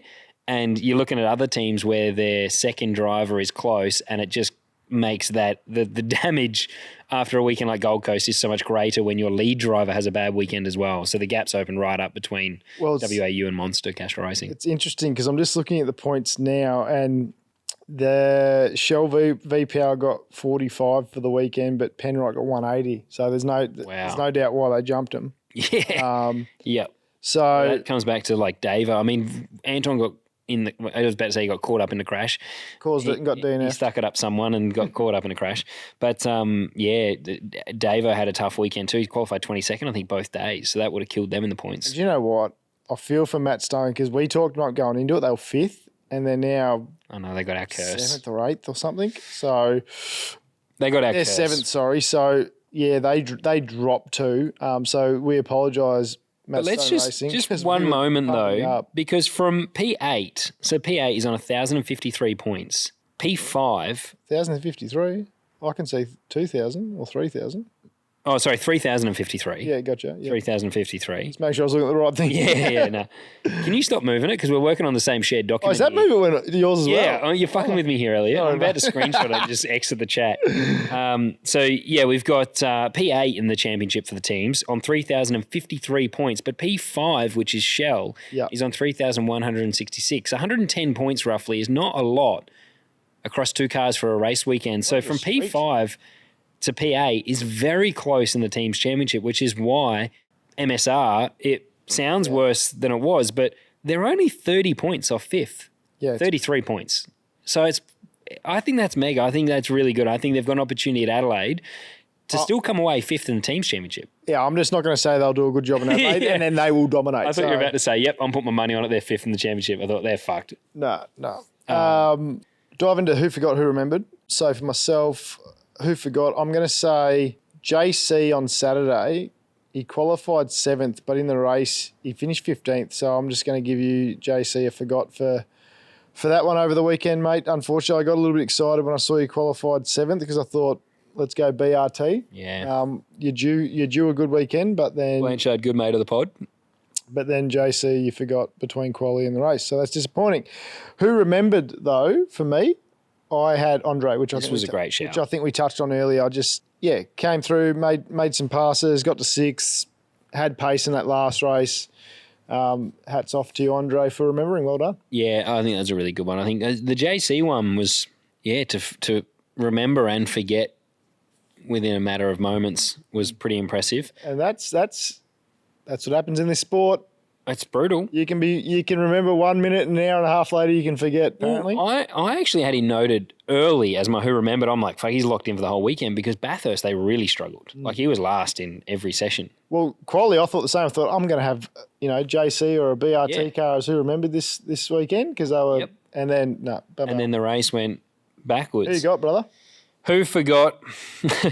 Will Davo, kind of absent all weekend. Right. I felt... I don't know, he just had no pace. Like he was nowhere all weekend. And Anton, it wasn't much better, but like he was on the back of I think he was 11th when he crashed into the back of Woody on Sunday. But Davo, I think, was P22 both days. Right. I'm not going to fact check that. I know it was very close to P22 both days if it wasn't exactly. And we know that he can still drive. We saw JC rolls up and qualifies 7th and then he's at the back one week. But obviously something wasn't right there. But I actually had 2 in my who forgot. Ryan Wood, and I do feel like it's been a bit of a beat up on the poor kid. But he did do a great job in the qualifying on Saturday, but both days he got time penalties for the curb hops. So I think at some point it's like probably shouldn't. Well, we put it to the fans too, did we, mate? The old and it come up a lot. Far out, did the socials blow up? The Who Forgot was massive this time. There was actually a mixture between teams. I feel like the Who Forgot we almost need to expand it into Teamland. After seeing, I did a story on the Apex Hunters socials. What is the teams? And, well, it's like... I'm not blaming the drivers. They got very specific. They got very specific, and it was massive. But, yeah, obviously, Walkinshaw and Andretti United got hammered in our comments. And... Not for car speed, though, which normally the Who Forgot we dictate based on what the team gives the driver.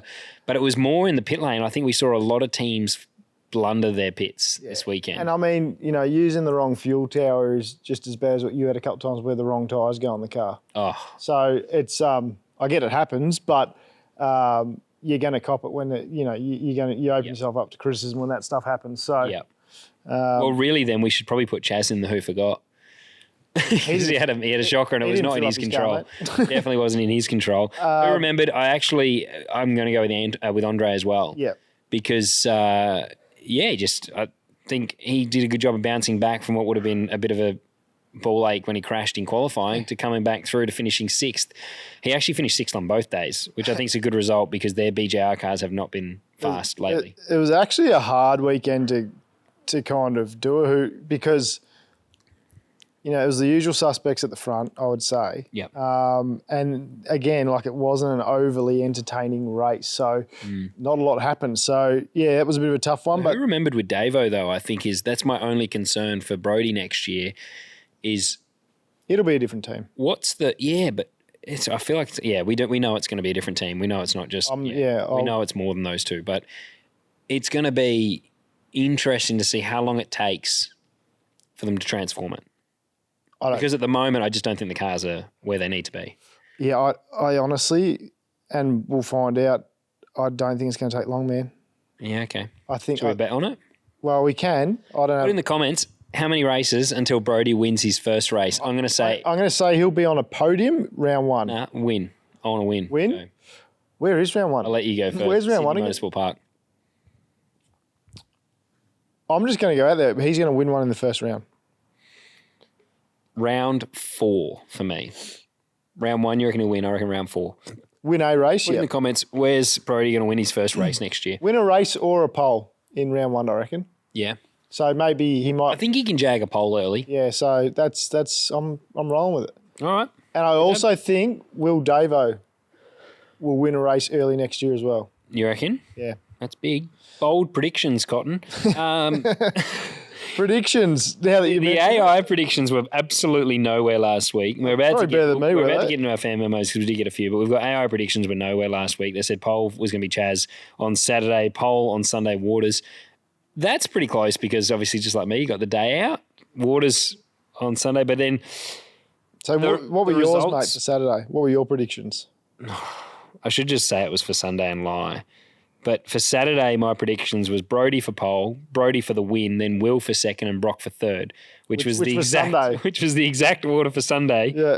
And then for Sunday, I picked Waters for pole, which he got pole on Saturday. Yeah. And then I thought Will would win a race, which he didn't because he qualified like shit. And then Reynolds, I actually picked for P2. He finished 5th on Saturday. So nowhere there, yep. Nowhere on And Brock finished 3rd, so you got Brock right. So you were pretty close. I was actually not bad. Yeah. What am I, 4 out of 6? Yeah, 4 out of, no. I was 5 out of 8. Saturday pole for Waters. Okay. So I got that. Oh, nailed it. But that's, shootout he was pole. He was actually second in qual, so it depends. Yeah, I'm going to take it. It counts, pole. I had Brock first, Waters second, Chaz third. Oh. So I had Waters obviously 1, Brock was 3rd, so Chaz had a shocker. That Chaz could have been on and would have been on the podium if he didn't have his gear sensor. Yeah, you would have actually got that right. You would have got except Brock wouldn't have won. Yeah. It would have been Waters, Brock, Chaz.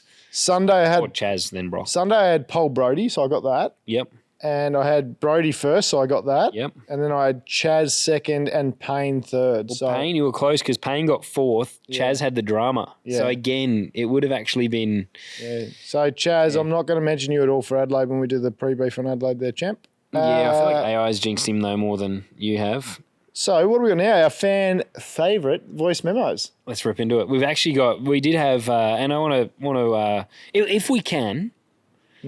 keep your memos to about 30 seconds because we've had a few come in that are like 3-4 minutes long. Yeah, and you're just not going to get played, guys. I feel like they're just a bit long. But we, if you can keep them to 30 seconds. But also, I loved that today we asked, because some people might not want to send the voice memos, and I was overwhelmed with how many people sent memos in written.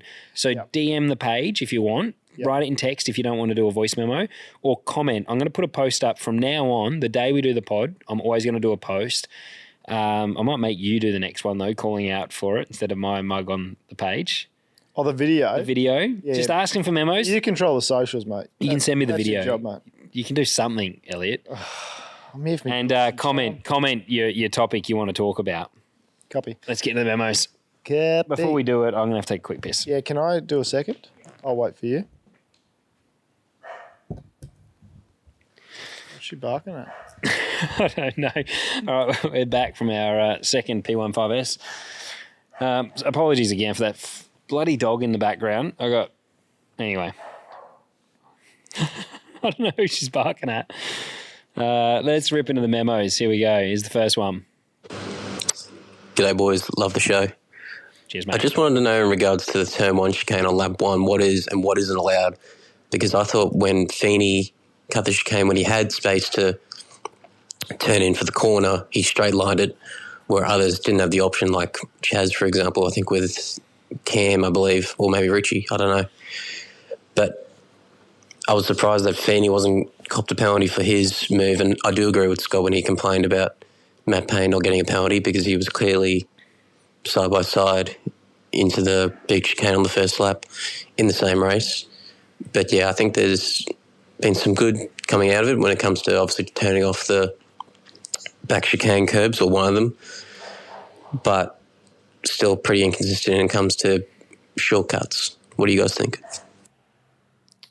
Yeah, I think that's probably the best supercar weekend I've seen. Just firstly, seriously, that dog, about to just unhook her lead and let her just run down Swan Street. But the weekend was probably the best I've seen for Gold Coast, with lack of talk about the curb hops and stuff. Like, it's sort of like, it's like parody. It doesn't add any value to our sport. So it's like, they're self-penalising. You can only take so much anyway. So I think what the category did there was really good. I think it was like 260 strikes in practice 1. They quickly acted on that and changed it. So firstly, I think well done. That was good. But the rule is you cannot cut and gain an advantage. Of course, gaining an advantage can be subjective, but it's pretty obvious when someone's gained an advantage. Well, now, they know how far you were behind, like time-wise. Exactly. Well, no, there's not necessarily a beacon at every point in the track, but you can visually see, like the one that I posted, and I felt bad for everyone in that video because I pretty much unveiled like a number of drivers that gained advantages. But like in the beach chicane, it's easy because there's a timing loop right at the brake zone, and whoever's in front there has right away. Sometimes it's hard to tell, so they give it to the guy on the left, on the inside. But the first chicane, the rule is if you gain an advantage, you get penalised. Now, the first lap, there's often a lot more freedom because it's difficult to ever make a judgment call on whether or not a driver was forced across the chicane or did he just choose to do it. I still think there's the odd circumstance that's actually really obvious, and that's why I posted the one on Matty Payne. I have to be honest, I didn't see the Brock Feeney one, but it come up a lot. So I'm assuming he must have cut. And if it was that obvious, then he probably should have got a penalty as well. But there was a couple, like David Reynolds in the video I posted, you could see gained a massive advantage. Well, I think they just set the precedent, didn't they, of not penalising. And so... Well, that's the thing, though. There was like, I saw the report sheet from the stewards, and there was a number that was like a whole bunch of drivers that were actually investigated, and they were all deemed to be fine. And I know the one that I posted, like that was a no-brainer. That was like you've gone from being directly behind a car, you just pulled right, cleared the brake, and drove up. And the advantage it didn't really come to fruition until the beach chicane. Yeah, but it's still an advantage. It's still an advantage. So I think that, and all it needed to be was, if I was the team, to be honest, I probably would have, they may not have seen it, but one of the comments was that I got, why did the team not tell Matt Payne to redress it? Because when you watch the vision, it's pretty bad. But the team doesn't have that on board all the time. That was a replay that I had screen recorded. But the driver knows. Yeah, and also though, because he actually didn't get the pass done until the beach chicane, 4 corners, like, you know, Yeah. So he's gone, generally as a driver math is the corner that you cut or whatever, you just can't get an advantage on that corner. So if I get 2 corners up the road, in my mind, as a driver math, I'm like, I'm good to go now. But he still went from being... He's still got an advantage, but I'm saying because it wasn't at that corner, that's why he wouldn't... But at that corner, he got a full car length advantage. He went from directly behind his rear bar to wheel side by side. Yeah, which is why he should have just lifted there. He should have known, yeah. But I'm saying he's not going to readdress down at Beach Chicane because by then he's like, fuck, we're on. Yeah. So yeah, well, by then you've left it too far. Yeah. And so, yeah, that's the rule with Turn 1. But unfortunately, and that's why I put in my post, I'm like, if this was me and there's nothing done from it, you just roll into Sunday and I would be fucking peeling off that brake pedal and just blazing straight through, which is kind of what happened. And they let play on, which I think's fine. But if you know that on the inside, you just lift off the brake as well and you have to blow the chicane. Otherwise, you're going to lose out. So, yeah. But I'm actually going to check that dog because it's really fucking annoying. Give her a schmacker. All right. Hopefully the dog's sorted out now. Hey, Scotty and Barb's loving the podcast so far. So I was just doing a bit of mathematical calculations in my spare time and I figured out that Chazzy's probably lost about 160 points this season off like pretty bad team errors. Obviously, we had the wheel come off at Taupo, which he probably would have won that race. And then also this Sunday with them putting in the wrong fuel hose. And was just wondering, I guess that's pretty much screwed his chances of winning the title. And I guess just how do you kind of recover from that sort of disappointment? Because it's not really something that was on his doing, but I guess more of a team situation. And considering that was his best chance of winning a title since about 2017, how you kind of go about that process of that disappointment. What do you reckon, mate? What are your thoughts on that one? Yeah, I'm sure he probably thinks about that and goes, oh, well, shit, it's out of his... But at the same time, you know, it's a team sport and that happens. Like, as you know, you've said it before, it's so easy for the driver to make a mistake and lose points by crashing or, you know, things that are out of control. You can have an engine fail, you can have a transaction fail, you can... Like, there's so many things, there's so many moving parts and then so many humans that play a big part in the results. So I don't think... Yeah, I mean, it's not ideal for him. He'd probably be a little bit disappointed by it, but I'm sure the team's just as disappointed by it. They would understand that. They would know that and be reviewing that, and they'd be like, guys, we've just given away 160 points throughout this season. We could have been second right now and in with a chance or whatever. But I've got no doubt they would know that. Chaz's point of view, you know, I'm sure he's just like, he can't do anything about it, so he'll just keep doing what he's doing and go out and race as hard as he can. It's sort of up to the team to sort that stuff out. I don't think he would be rolling around, you know.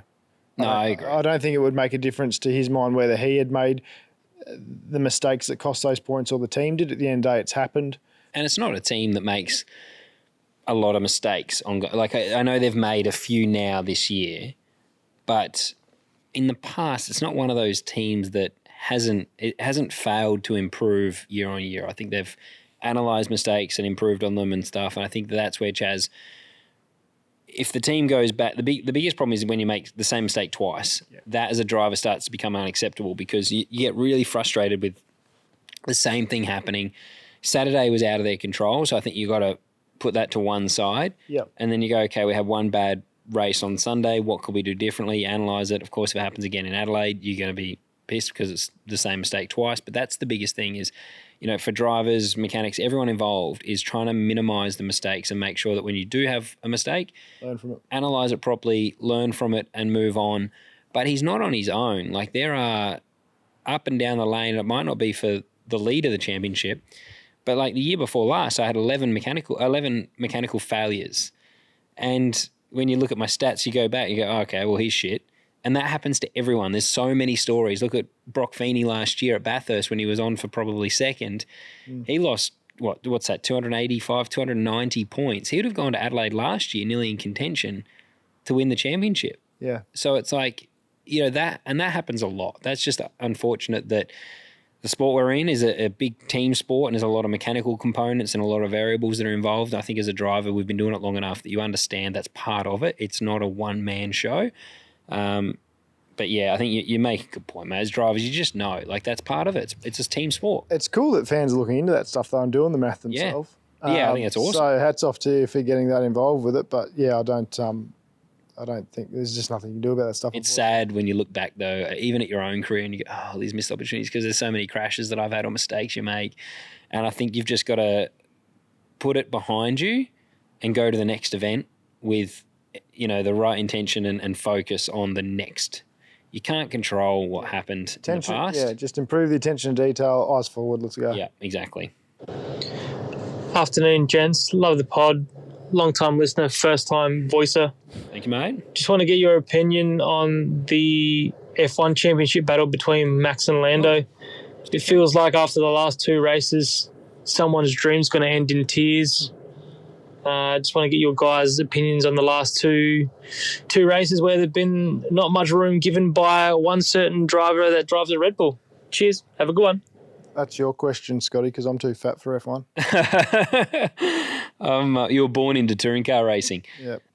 Not fat, mate. You're just big boned. Big boned, yeah. No, I think that I'm a massive F1 fan, and I love this question that came in because I do want next year. I want to start doing some stuff on F1, and so you might have to start having some late nights and early mornings or something. Or I watch the replays, mate. I don't know. I love F1, so I saw this, was passionate about it. My biggest gripe at the moment, gripe. What's your biggest gripe, mate? My biggest problem with Formula One at the moment, in terms of racing and the rules, is they've got that rule where if your nose is ahead at the apex, you have right away of the corner. It's almost like if you've got your nose ahead of the apex, do whatever the fuck you want. Yeah. That I don't agree with. Because it's like it doesn't matter how you get your nose ahead of the apex. You can clear the brake and blow the exit, and they say, I was ahead of the apex. Yeah, it's stupid as. Whoever wrote that, I mean, the FIA, I assume, wrote that. Yeah. Need a good hard look at themselves. It's one of the only sports, and what it does is it prevents any real racing, because it means that on the exit of the corner, you just unwind the lock and drive the guy off the road. So what I would say is Max is playing to the rules, and I've seen a few people, especially other podcasters, one in particular that slams Max. He's one of the best. Are they biased? They are very biased. It's the one that let's start an podcast war. It lets AI write their comments. I think their captions. What was it? Their post just recently. So really? Who is it? I think you'll know who that one is. I don't, but that's okay. I don't know. Look, I would say who it is, but I actually got a text message from them, and at the end of the text message it says, "We have the same lawyer as Betty," which I'm assuming that's. Are they threatening you? I'm assuming that's somewhat of a threat to be careful how you're treading on thin waters or something. Right. So thin ice. Fuck, I'm getting all these analogies wrong. That's okay. But yeah, I did get a text saying we have the same lawyer as Betty. So I thought, okay. I now know who you're talking about. I need to be careful. I think everyone would know who I'm talking about now, which is pretty funny. But they slam Max, and Max, I'm sorry, none of us have it when no one is in a position really to comment on his driving ability, because him and Lando and a few of the other guys in F1 are the best in the world. Yeah. So it's like you got to respect what they do. And I think when he's racing, he knows what he can get away with, and he'll lift off the brake and blow the apex and push someone off because he knows he's going to get away with it. And the last Grand Prix, he got 2 10-second penalties, which were definitely fair. But I still think it comes back to that rule of if you're ahead at the apex, you can run someone off the road. I think I want to see in F1 cars go side by side around multiple corners, and you never see it because the guy on the inside just walks them off the road. So I want to see side-by-side racing. I think FIA need to change the rule. It should be like in supercars, you've got to provide sufficient room for the car on the outside. Yep. That's it. Just provide racing room. And I reckon it would change it all completely, because the overtaking car has to leave racing room for the car that they're overtaking on the edge of the corner. Well, even both cars. Like if you dive down the outside, you're entitled to that space. Yeah, if you're making the move. So the overtaking car needs to, And I love the idea of you go to the outside, you make your own arrangements, that's cool. But as a race fan, I want to see them battle corner to corner.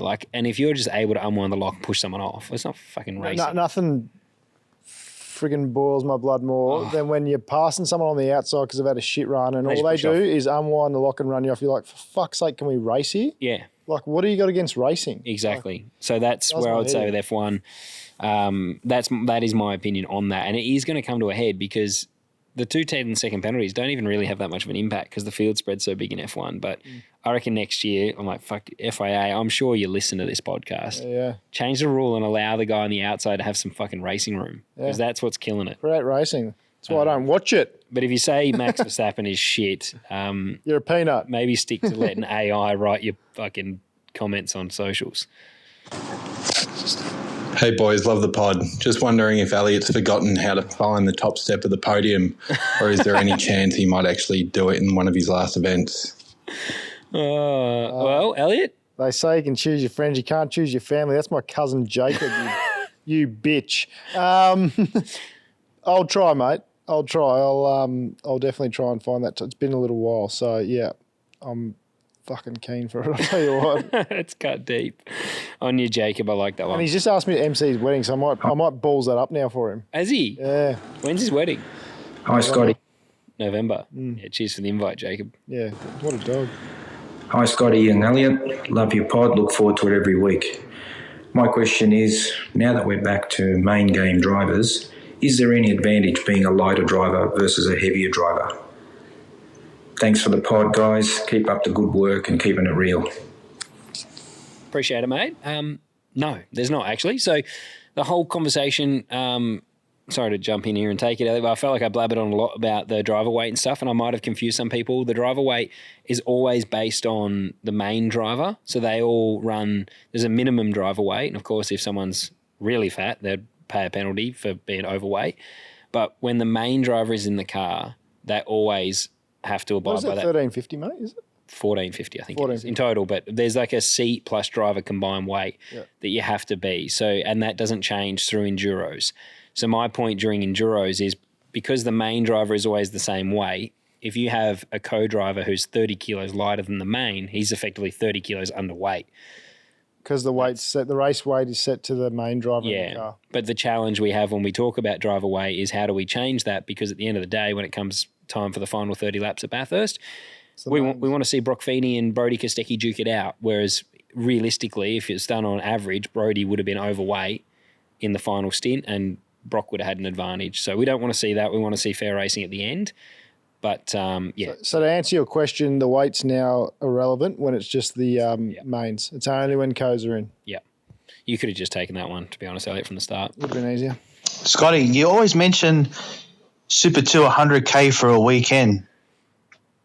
I just can't see it. Like, can you sort of give us a vague rundown of how that actually sort of can happen? And, can you if it is 100K for a weekend, man, with the way those cars run and the safety cars and all that crap, man, like it's not good value for money. Cheers. Can you give us an itemised invoice, please? Yeah. So wheel nut costs, no, but it is a good point. And I've heard of some subsidised deals that are out there and some of them are like 80 grand. But yeah, that's the price. Like you're looking at, was it 7 events? I think there's 6 or 7 Super 2. Yeah, I think 6. I think they dropped it because they realised that 7 is 700K to find and maybe they'll have more like with 600K. But I don't really know. I mean, it's just expensive. Like it is, we looked at, I was talking to someone the other day, they reckon the full cost of doing like the Bathurst 12 hour is close to $400,000. Yeah. Mate, so to do it in an outright car as pros. But I think that Super 2 is, it's up there. They're not the only support category either that's in my opinion, ridiculously expensive. I mean, Cup car's expensive. Yep. Real expensive. Cup car's very similar. For what it is. And, I don't think you're getting any change out of $100,000 a weekend to do a Cup car race either. Well, there you go. I mean, and I know for a fact, it's not my budget, but I know for a fact there's some Trans Ams that are 45 to 50K around for a Trans Am. Yeah, right. I'm like a quarter of that. But, there's some guys have professional teams that run them and with that comes an expense and things like that. They got big flash trucks and all that stuff. That all costs money. They stay at nice hotels and they do all that shit. I mean, it all adds up. There's so many things that go into putting a race weekend on, whether you're a main game Super 2 or any support. There's a lot of people like Super 2 will probably still have per car. They've probably still got 3 or 4 staff per car. To be honest, like I don't think they're not going to have full timers on the car throughout the year. No, but that's what I'm saying. Their contract rate, so it's more expensive. The contract rate, is high. So if you've got to pay someone, as an example, $1,000 a weekend, and you got 4 guys. There's $4,000. You got to feed them. You got to fly them. You got to hotel them. Rental cars, like it does add up quickly. I mean, the teams are making, like in Super 2, there'll be a couple of teams making bonkers money out of running Super 2 kids. I reckon next year Triple 8 will do all right. But yeah, I mean, but the thing is, if you run a competitive Super 2 car, it's no different to any other sport in the world. Like especially like you look at F2. F2, there's only a few in Europe. There's only a few teams you'd want to run with. Yeah. And I've heard it becomes a bidding war between the drivers as to who gets the seat. So it's like they'll have a short list of drivers they want, and then it's how much money have these kids got. And they're paying like millions of euro per year to race. And so when you ask for a breakdown on the cost, it doesn't cost millions of euros. Yeah. But it does if you want that drive. So it's like if you want to drive for an Eggleston or you want to drive for 888. Yeah, and that's the same in Super 2, mate. There's probably only, if I was to ever go back to Super 2, there's probably only 2 or 3 cars I would ever go back to drive. And that's the biggest thing. If you're in a, and I know now my experience in a supercar, if you're in a shit car, you will look shit. That's just, there's no question about it. So it's like, and that's the same in main game. You got teams on $9 million budget and some on 4. Of course, the other ones are going to beat the shit ones. But I think that, in Super 2, unfortunately for kids, like you just said, if you want to be competitive and you want to get to the top, you're just going to have to pay the most. So it will become a bidding war. And if you don't pay the most and you're in a 4-car team, you're going to get the leftover shit on the shelf. That's just... Do you know when I did Super 2, do you know what it cost when I did Super 2 a round? No idea. 23 grand a round. Fuck, cost a lot more than me. You were getting paid, you but sorry, like it's ridiculous. But you get what you pay for, and I got a lemon. Exactly right, and that's the thing. Like, and I remember you said you did a test day with Matty White, and it's like, the fuck is this? This is like. I was like, has this been going on the whole time? But I mean, that's happened for me going to 888 this year, and I'm like, this is what the other guys get. Yeah. Like, and it's not just the car; it's everything that goes along with it, and that's what happens in. So to get to the point is, it's not. You could get an itemised invoice and it's not going to be 80 or 90 or 100 grand. It's a lot less. But the teams can charge that because if they're the best team, that's who the drivers have to be with. It's no different to go-karting. I'm hearing kids paying $150,000 Aussie to race go-karts this year. In Australia. I know. There's guys like, you hear what people, parents and whatever are paying for kids to race go-karts. I'm like, they could have gone and done 2 seasons of Toyota 86 for that and actually been racing cars. Yeah. And actually trying to develop themselves as a racing car driver or whatever. I've heard it's €200,000 to run in Europe in a car, it'd be ridiculous, to run a go-kart season. So it's sort of, and that's the same budget as what used to be like Formula Ford or F4 even. I remember Renault, I think it was Renault 2.0 in Europe was the same budget as a full European championship in go-karting. And it's just insane. So, it's all relative. I mean, the Bathurst 12-hour, I think, has become an expensive event. I don't think that's one where the costs are high. Like, we tried to work that out the other day, and we were blown away how much it costs to do it. In the tyres and fuel alone, it's a lot. It's like you're like, holy shit, then you got everything else. Yeah. So it's the sad thing for the kids is we're still seeing that. And sorry to go on. This is a good memo. I think it's a good question great question, and a good topic to talk about because it's so important for what we're trying to achieve as well, because we love grassroots and trying to encourage the next generation to come through.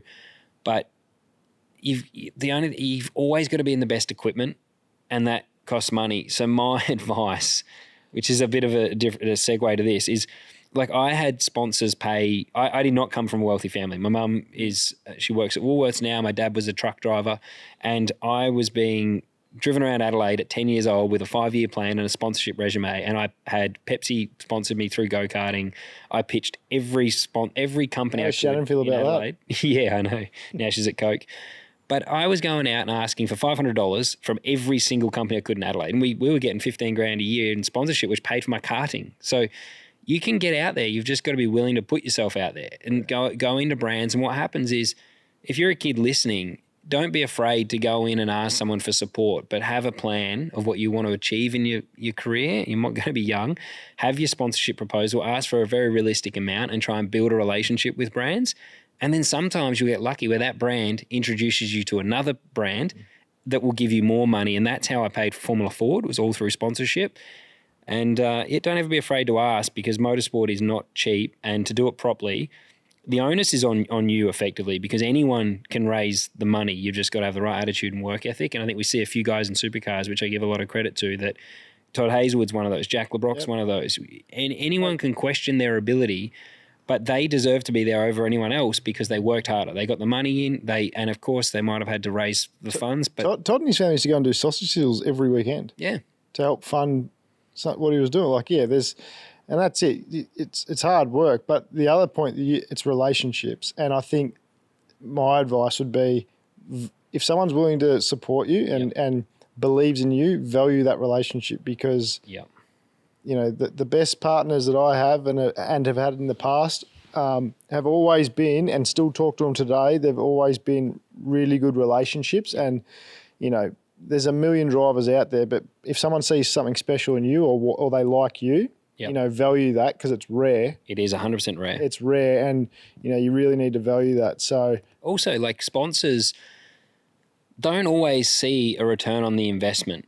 So know that if someone's investing in you, it often is for the right reasons. Like, they're doing it because they want to see a young kid do well and they want to back them because they might have had something in their life happen. They're now in a position where they can help someone. So motorsport's expensive. Super 2 is not on its own. No, it's not. The repairs of the cars is expensive and things like that. But, you know, I just say it's not impossible. It sounds impossible, but, you know, when I went and raced in Europe, I did British Formula 3, British Formula 4, and never paid for a single lap in a car on my own. It was all through sponsors, and it was just through asking people for support. And then you build relationships. Someone might say, sorry, mate, I can't help you, but here's a number of someone else that might be able to. And you go pick the phone up. But, yeah, try and put yourself in the best car all the time. Otherwise, you look like a peanut, and that costs money. And that's the worst thing, because as a kid, you're always like, I can make the difference. I know, yeah. Because as a driver, I just brake deeper. You always believe in yourself, right? That's why you're there asking for sponsors and putting yourself out there and racing, right? So you always think, and I've made that fatal mistake a few times where you're like, nah, you know what? Like, I know the car's not great. No one else ever done well in it, but maybe I will. Yeah. And then you're like, no. Yeah, no, sorry. It's not going to happen. Exactly. Shane Van Gisbergen still qualified on the back row at Barbagallo once. Yeah, there you go. I remember that. I'm like, he can wheel a car. All right. Do a couple more. Hey, Scotty. Hey, Barbs. It's Lassie 00 from the streams. Just a question mainly for Scotty. Pre-Foxtel era, how would teams watch races back if there was like a website or something like that? And second question for both, what's a race that you didn't win during your career that you're most proud of? Thank you. That's a hard question. Do you know about the first one? First part about that? I actually don't. There was a website. I remember the only reason I think of this website was every year when Shane used to do a Bathurst pre-Bathurst party at his house. He always had the race. I remember I did one here in Melbourne myself. Yeah, we did. I was like, how the fuck do you find the race? And he sent me a website. But I don't actually know how. I think teams, I imagine, would have just recorded them. But then there was a website that used to upload. Someone will call them, upload them, yeah. Yeah, someone used to upload the races to a website. So sorry, mate, I actually don't remember what the website was called, but there was a site. I need time to think about this one. What's a race that stands out to you, Barbs, that you didn't win? Yeah. But was probably one of your most special races? I like that question. I think, and we sort of touched on it with Andre's race on the Sunday. I think for me, I've had a couple of times once at Homebush and once at Bathurst where I had to start rear a grid because I either had an accident in qualifying or something went wrong. And back in the good old V8 Ute days, it was super competitive and there was 32 cars. So starting 32nd was always a fair effort. Yeah. And I remember a couple of times, like Bathurst, I got like well into the 10. And these are like 8-lap races. Yep. And Homebush was the same. So I had 8 laps. Yeah. So I think... Fuck. There's a bit of passing going on, and they're just super fun. And I guess when you start 32nd or last, doesn't matter how big the grid is, your team and stuff, there's probably not a real expectation on having a great race from a positions point of view. So I think when you always set yourself a goal, and mine's always to get in the 10 regardless from where you start. And, yeah, there's a couple there that I remember, I think, I was well inside the 10 and just remember thinking, that's probably about as good as I could have done in such a short period of time. 6 to 8 laps is sort of all you get back in those days in the support category. So to pass that many cars was always a bit of fun. So they're probably the ones that you didn't do well, but you kind of did. Yeah, I think that's probably the feeling you're looking for is when you get out of the car and you're like, that was everything I could have got out of that. And sometimes things just go your way too, don't they? Like you think every move just went, you just pulled everything off and it just worked. It's probably one of those days. Yeah. I don't know that I want to say mine now because I had like 98 laps to do it. Right. But I'll say it anyway. Like I don't know. It's probably when you made me think of. I feel like I'm stealing your idea, but that's okay. There's one in Formula Ford which I'll probably say is the big one, but. Newcastle, I had that one where I got food poisoning. Yes. On one of the nights. I spent a night in hospital. I didn't sleep for 48 hours or a bit longer than 48 hours. I hadn't slept. Spent a night in hospital and got let out the Saturday morning for qualifying, and I definitely shouldn't have been qualifying. I remember crashing in qualifying. People might remember it was like the headline was like McLaughlin on pole and a smash pie. And I shouldn't have qualified because when I crashed, I didn't even realise I'd forgot to down change from 4th to 2nd and just crashed into the wall in 4th. I think I was still asleep. And so I went back to the motorhome, slept between the qualifying and woke up for the 30-minute signal pretty much, and went from last, whatever that is in Supercars, 5th, 24th, to 5th under full green flag at Newcastle, which was a tough track. That's a hard track, man. Newey's hard. It's like Homebush, and but the car was really fast. So that one, I only say that one because I'm like, you actually made me think of that, where I was like, yeah, actually that's one where you start down the back and it was rewarding.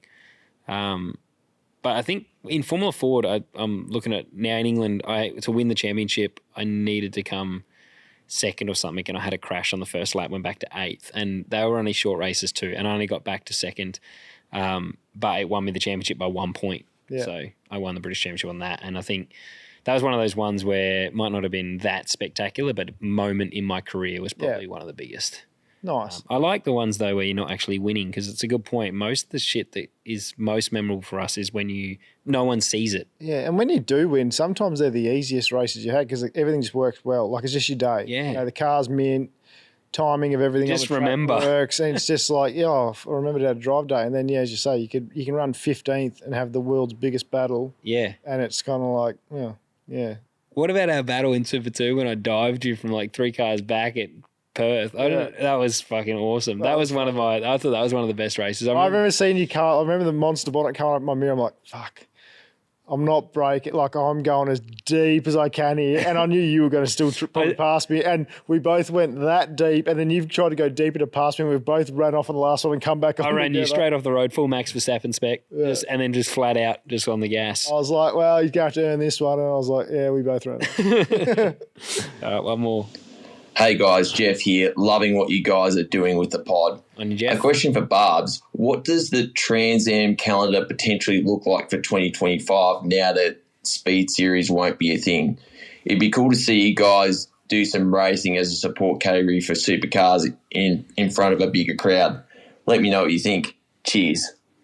Yeah, well, thanks for the question, mate. Totally agree with you. I'd love to see Trans Am on more regular supercar. I would too. I think they make a great support category. And I know it sounds like because I race it, but they are, even if when I wasn't racing, that's what got me into them. They're just super entertaining. The cars are really, really cool. The racing's awesome now too, especially with the drivers that are in the championship at the moment. But yeah, so next year, it hasn't been, we don't have a confirmed calendar yet, but I am under the impression that we will be on some supercar rounds, which is awesome. So hopefully that comes out like this week, hopefully, or before Adelaide. We are on Adelaide though, so Adelaide 500 will be there. So that's, I guess, our trial. I guess they've been on it once before in 2020. I think they were there when they first came into the country. So yes, I'm thoroughly looking forward to the announcement of the calendar, and I'm hoping. I've heard some whispers, and if it comes to fruition of what I've heard, then it's a really good calendar, and we'll be on some supercar events. So I think that's really good. I think it's an exciting. I went and watched Phillip Island with you guys, and the amount the cars move around and how close you can race. I think it's good show. And for me too, I think it's great for our commercial partners too, because that's where the big crowds are. We can do some cool activations. We can get amongst the crowd and do all that stuff. So I'm looking forward to hopefully being able to do some of that stuff, because the Speed Series are good events from a driving point of view, because you're the stars of the show and that sort of stuff. But, I love the entertainment factor. I love racing for a crowd, and I love also having engaging with the crowd so our commercial partners can see that benefit as well. So I think, I'm looking forward to the cost of motorsport in Australia is so high. It's not like with the AFL, to run the VFL is not that expensive, but for us to run Trans Am, like you're even saying, some are paying 40 grand a weekend, which in the grand scheme of a budget of motorsport isn't massive, but in any other sport in Australia, it's the biggest to run. So in any other sport, that should be the national championship when you talk about the expense it costs to run. So you need commercial partners. There's not enough people that can afford to just pay for it out of their own wallet.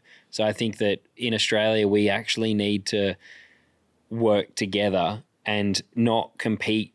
I think we need to actually come together, and that way we can have stronger support categories around Australia that have good commercial backers, because it's not feasible to run like, say, the VFL does here in Melbourne, where you can afford to do that because the running cost is not so high. Well, that's like even things like, and I don't want to digress, but we will. But I will.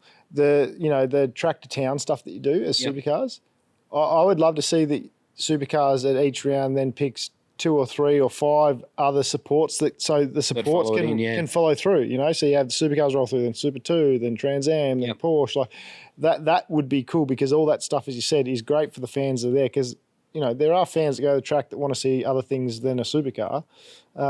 So as you said, involving everyone, I think just improves the whole show. So and we did say that we appreciated some people sending in their written questions, so I'll read a couple here now. This has been quite a long podcast. We'll just keep it to a couple. We got question for the AHU podcast. With Sandown and Bathurst being an endurance race, the cars, teams and drivers being so professional these days, I'm wondering if it's time to lengthen the 500 and 1,000 to a 750-kilometre race and a 1,250-kilometre race / 1,500-kilometre to actually test endurance. Just wondering your thoughts, pros and cons. Thanks, Jeff. Appreciate that, Jeff. I don't think so. I think that, unfortunately, just the way things are gone, they've become effectively sprint races. Everyone's so fit, the cars are good, but I think it's still long enough that there are factors that come into play, particularly the 1,000. Like that is still a long-ass day. 6 hours, 6 hours, really, of no mistakes. And you got to as well think the fatigue might not be on the cars, but the fatigue is on the individuals and the crew. So mistakes still creep in. I think we're just seeing everyone operate at a very high level. Yeah. No, I agree. What do you think? No. Rinse and repeat what you said, mate. Yeah. Hi, guys. Bloody love the pod. Thank you, Simon. Just a question regarding co-drivers and if they actually live off a co-driver's salary. Also on the cost of doing the Super 2 series, where you have said it can cost $100,000 a round. Would these drivers be better off using that money to pay for a co-drive and run around in a cheaper category? Just feel for the young guys coming through with the costs involved. Cheers, Simon. Yeah, so the problem with the second part of that about Super 2 competitors then just using the money to go and do something else and do a co-drive rather than Super 2 is there's always been a big emphasis on having to run Super 2, and they did the whole point system around the licensing around that as well. So and the reason for that is because it's a business, and then supercars could funnel their old shit down to Super 2 and make money and run cars and all that sort of stuff. So there's reasons to why that probably wouldn't work. I do think now with the new car, though, we're seeing that they're so different to the old gen that the crossover, the relevance isn't there anymore. So I do think potentially, as an example, if Trans Am gets a really good calendar on supercar events, I would imagine you would get maybe 5 or 6 of the guys that would have done Super 2 will come across. Yeah. Especially those that already have the likes of James Moffat and those that already have enduro seats locked in and have that supercars experience, because it's far more achievable commercially to raise those dollars than it is to raise the dollars required to do Super 2. So I think from that point of view... Brock raised a good point at Bathurst. I was talking to him about he almost feels like Super 2 is too close, though, because the cars are still so different between Gen 3 and Gen 2, but it's close enough that your body feels familiar. So you make mistakes. So whereas a GT car is so different, you almost leave it behind when you go to the supercar, whereas you'll carry bad habits between the two supercars now. So he almost thinks, and I had never looked at it like that. No, that is a good point. That's why you see sometimes like a Dave Russell jump out of a left-hand drive Carrera Cup car and go fine in the supercar, but then to your point, you'll have guys jump out of a Super 2 car and then forget to brake or brake in a different spot because the Super 2 car's got more aero or whatever. Yeah. So, I think you're totally right, and Brock's right with that if you're doing double duties on a weekend, I would much rather do cars that are wildly different than cars that are similar. Yeah. Because as you said, you leave pit lane, you're like, right, I'm in this thing now. You leave the other one, okay, I'm in a right-hand drive now with 600 horsepower. So, I think that's a good point. Yeah. And then to driver salaries, it's always a tricky one because everyone's salaries are so different. But I would say that the driver salary between co-drivers should be, it's probably, you can make 100 to around 200 with endorsement deals. And then, of course, you can get free cars and things like that involved in it as well. So I think, I would say that's a very good salary to be full time. I think I'd love that. I think, you can still make good money. I think it's the one thing in our sport that's not really talked about, though, that like the guys at the top of the tree would still be making $1 million a year. And I think that's cool for kids to know because, yes, it's expensive to get into, but it's not just about the money, but it puts the sport on a pedestal that competes with like NRL and AFL, and the guys are superstars. Elite athletes, yeah. Exactly. And that is my only criticism when I see drivers overweight. And I had a sponsor say to me the other day that he said this isn't a good look for our sport, for motorsport, when we see drivers that are overweight, because kids, there's no excuse when you're being paid that kind of money. You'd be so fit. Like, you're an athlete and you're a paid professional athlete and probably one of the highest in Australia. You should be, as fit as you possibly can, because you can't be too fit to drive a car. You might as well work as hard as you can, especially when you put as much effort into tuning the car or working with the team and all these things. Yeah, you've got to be fit, but I will say fitness and physical appearance are two different things. So that's one thing I will say. I don't mean have a six pack or no, but I'm just saying, like, but if you could shed 20 kilo, and that's not saying, and that's fine. But I don't think we've seen any drivers lately that have crashed or made mistakes because they're not fit enough. No, I know, but you're still a brand representative as an athlete. You're a paid athlete, right? So I'm not. No, we're talking about like the top tier. Yeah. And you go, well, if they're paid to, if you sign on and you want to be a sponsor and you want to take your athlete to an appearance, you're representing your brand as, hey, this is our athlete. I get that. And also it discredits, what it does do is the appearance. I know you don't want to be about the physical appearance, but what it does do is it discredits, like, Brock would have burned nearly 4,000 calories in his final stint at Bathurst, which I think is really impressive.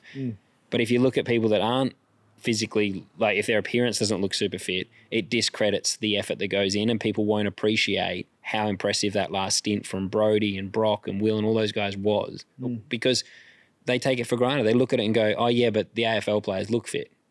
These guys are still fit, but that's why I think the physical appearance from a that's what I'm saying. Perspective. People judge books by cover. I remember, but we are trying to change the sport. So you want to bring in new sponsors, look the part. I know it's like fun to not give a shit, and like the cool kids in school were always the ones that pretend like they didn't care. But if you want to bring brands in and grow the profile of the sport, if you want to sit down and do a podcast with like a Nick Dacos, you got to look the part, because they're just going to laugh at us. So we won't get Dacos, is that what you're saying? I use him as an example because he's like kicking ass at the moment. I'm a Collingwood fan, which has probably just upset half our listeners. I agree. But that's my example. I agree. I think it's important. I agree with what you're saying. You're representing brands. You need to put in effort to look as good as you can to do that. Yeah. Which means do your hair and all that crap and try and look good and all that. I'm just saying, some people will look at people, and I used to get it. People would look at me and go, "Oh, he's not fit because I was big." But then I went to the Cam's Rising Star fitness camp with all the whippets in Formula Ford, and I won the beep test. Yeah, but then you are fit. You're still doing half marathons. You ran a marathon like a month ago. But that's what I'm saying. That's what I'm saying. People sometimes will, if you're not skinny or whatever, will paint you with, oh, he's not fit or hasn't, he doesn't put any effort. And it's like, well, sometimes what the physical appearance doesn't actually show the effort or the fitness level, and that's all I'm saying. Yeah. Yeah, I think there's some level to that, but maybe not always. But anyway, That's because you're cock and ribs, mate. Yeah, because I don't put any effort into being fit.